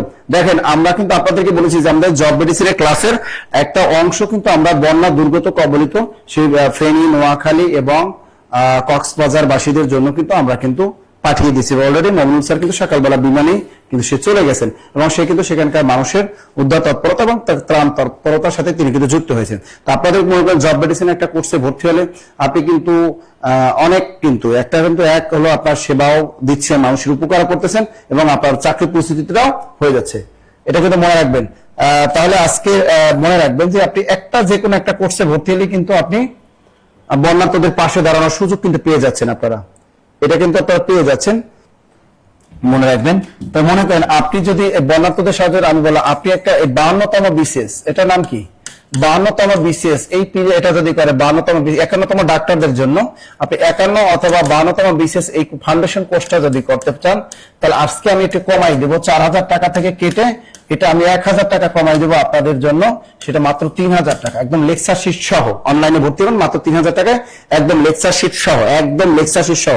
যারা বিসিএস ফাউন্ডেশন কোর্সে 51, 52 যে কোনো কোর্সে ভর্তি হবেন, 51 অথবা 52, 4000 টাকা থেকে কেটে আমি 3000 টাকা করে দিছি।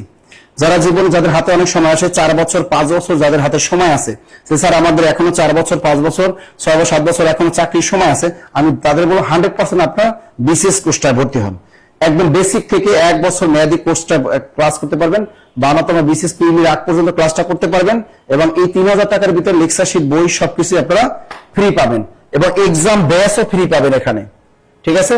এখন আপনার মনে করেন স্যার আমার সামনে সমাজসেবা, আগামীকাল থেকে নতুন বই দিব, সমাজসেবা একদম বই সহ, বই সহ। এটা আপনাদেরকে আমরা খুবই কম টাকায় দিয়েছিলাম, 1500 টাকার এই কোর্সটা।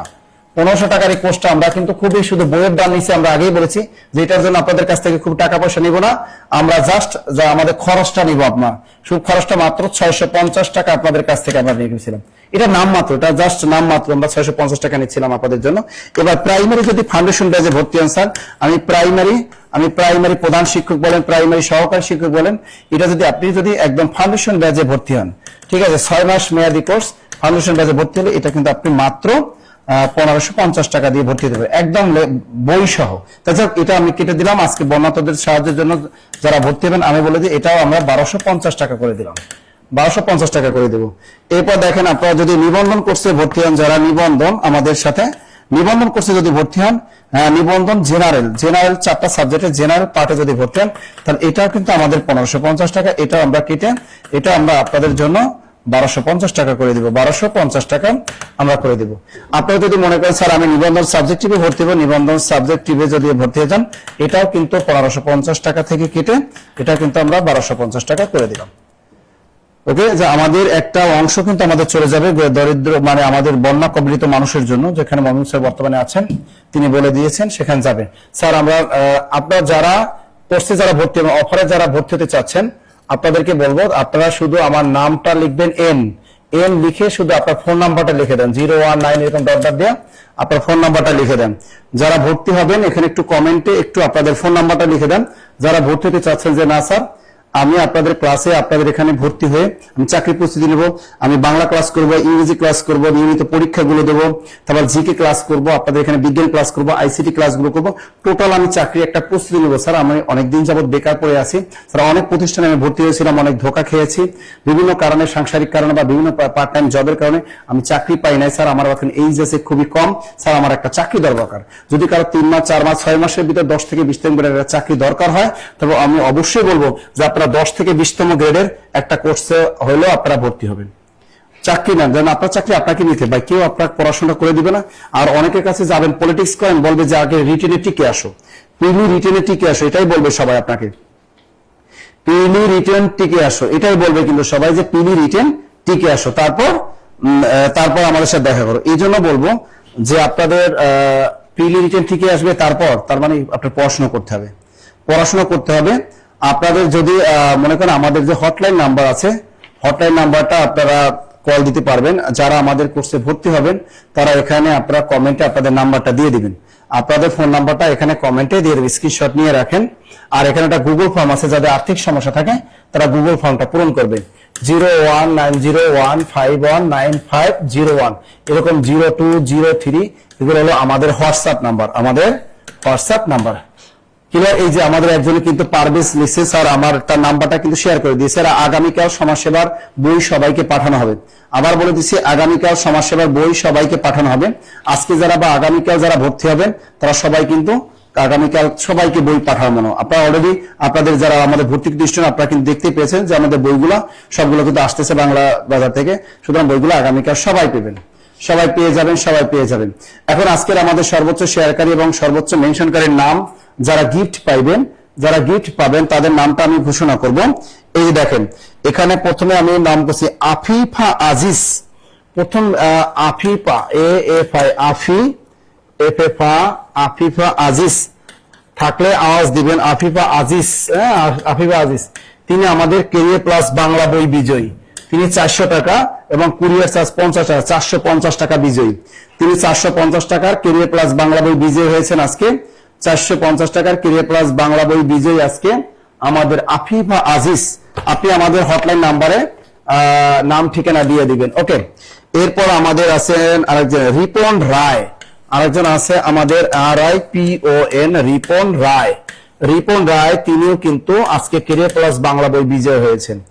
এরপরে আমাদের জাফরিন মৌ, জাফরিন মৌ, হ্যাঁ তিনি কিন্তু আজকে আমাদের 300 টাকা বিজয়ী হয়েছেন। আর এরা প্রত্যেকে 450 টাকা দামের বই গিফট পেয়েছে, 450 টাকা দামের বই গিফট পেয়েছে। তো জাফরিন মৌ তিনি কি 300 টাকা নগদ তিনি আমাদের পুরস্কার জিতেছেন। এরপর আমাদের আছেন উম্মে সালমা, তিনি কিন্তু আজকে 300 টাকা আমাদের নগদ অর্থ পেয়েছেন। যদি আপনারা যদি চান যে স্যার আমি কেরিয়ার প্লাস বাংলা বইটা আমাকে দেওয়া যাবে কিনা, তারপর চাইলে কেরিয়ার প্লাস বাংলা বই নিতে পারবেন। আপনারা এখানে আছেন কিনা, সবাই আছেন কিনা একটু কমেন্টে জানান। 256 পৃষ্ঠা বই, সেটা হলো আমাদের 256 পৃষ্ঠা, সেটা হলো সমাজসেবার বই। আচ্ছা এখানে আপনারা আছেন কিনা একটু কমেন্টে জানান। এই যে আমাদের আফিফা আজিজ, তিনি কিন্তু আমাদের হটলাইন নাম্বারে আপনারা কি করবেন, হটলাইন নাম্বারে নাম ঠিকানা দিয়ে দিবেন। কেরিয়ার প্লাস বাংলা বই পেয়ে গেছেন আপনি। রিপন রায় তিনি কিন্তু কেরিয়ার প্লাস বাংলা বই বিজয়ী হয়েছেন। আপনি আমাদের হটলাইন নাম্বারে আপনি নাম ঠিকানা দিয়ে দিবেন, আপনার ঠিকানা কেরিয়ার প্লাস বাংলা বই 450 টাকা বইটা চলে যাবে। এরপর জাফরিন মৌ, আপনি যদি থেকে থাকেন এখানে তাহলে অবশ্যই আপনি 300 টাকা নগদ আপনি পাবেন। যদি টাকা না নিতে চান আপনি চাইলে কেরিয়ার প্লাস বাংলা বই আপনাকে দেওয়া যাবে, কেরিয়ার প্লাস বাংলা বই নিয়ে নেবেন। এরপর উম্মে সালমা, তিনি কিন্তু 300 টাকা বিজয়ী। আপনি যদি চান যদি বই নিতে চান আপনি চাইলে কেরিয়ার প্লাস বাংলা বইটা নিতে পারবেন। ক্লিয়ার সবাই? ক্লিয়ার। এই যে উম্মে সালমা, তিনি কিন্তু আছেন আমাদের উম্মে সালমা, তিনি কিন্তু আছেন। আপনি চাইলে বই নেবেন নাকি টাকা নেবেন সেটা বলেন, বই নাকি টাকা? 019015195001, আপনি এই হটলাইন নাম্বারে যোগাযোগ করে আপনি টাকা নিলে টাকা নেবেন, আর বই চাইলে আপনি বই নিয়ে নেবেন। ক্লিয়ার? হ্যাঁ, উম্মে সালমাকে পেয়ে গেছি। আপনি এই নাম্বারে হটলাইনে কল দিন, এটা হোয়াটসঅ্যাপ নাম্বার, কল দিলে আপনি টাকা চাইলে আপনি টাকা দিয়ে দিবে, আর যদি বই নিতে চান নাম ঠিকানা দিয়ে দেবে। ওকে, তার বাকি যারা আছেন বা এখানে যদি না থাকেন টেনশন নেওয়ার কারণে আগামীকালের ভিতরে কিন্তু যোগাযোগ করতে হবে, আমাদের একদিন সময় দেওয়া হয়। আগামীকালের বাকি যারা আছেন আগামীকালের ভিতরে আপনারা এই নাম্বার হটলাইনে যোগাযোগ করলেই আপনারা আপনাদের গিফট আপনারা পেয়ে যাবেন। ওকে, অনেক রাত পর্যন্ত আপনারা এতক্ষণ আমাদের সাথে ক্লাস করলেন। সবাইকে অসংখ্য ধন্যবাদ। ইনশাল্লাহ আগামীকাল আপনাদের সাথে আবার সেম টাইমে দেখা হবে রাত 9:50 আপনাদের সাথে আবার ফ্রি ক্লাস নিয়ে আমরা হাজির হব। সেই পর্যন্ত ভালো থাকবেন, সুস্থ থাকবেন, এই শুভকামনায় আজকের মতো আপনাদের কাছ থেকে বিদায় নিচ্ছি। আল্লাহ হাফেজ।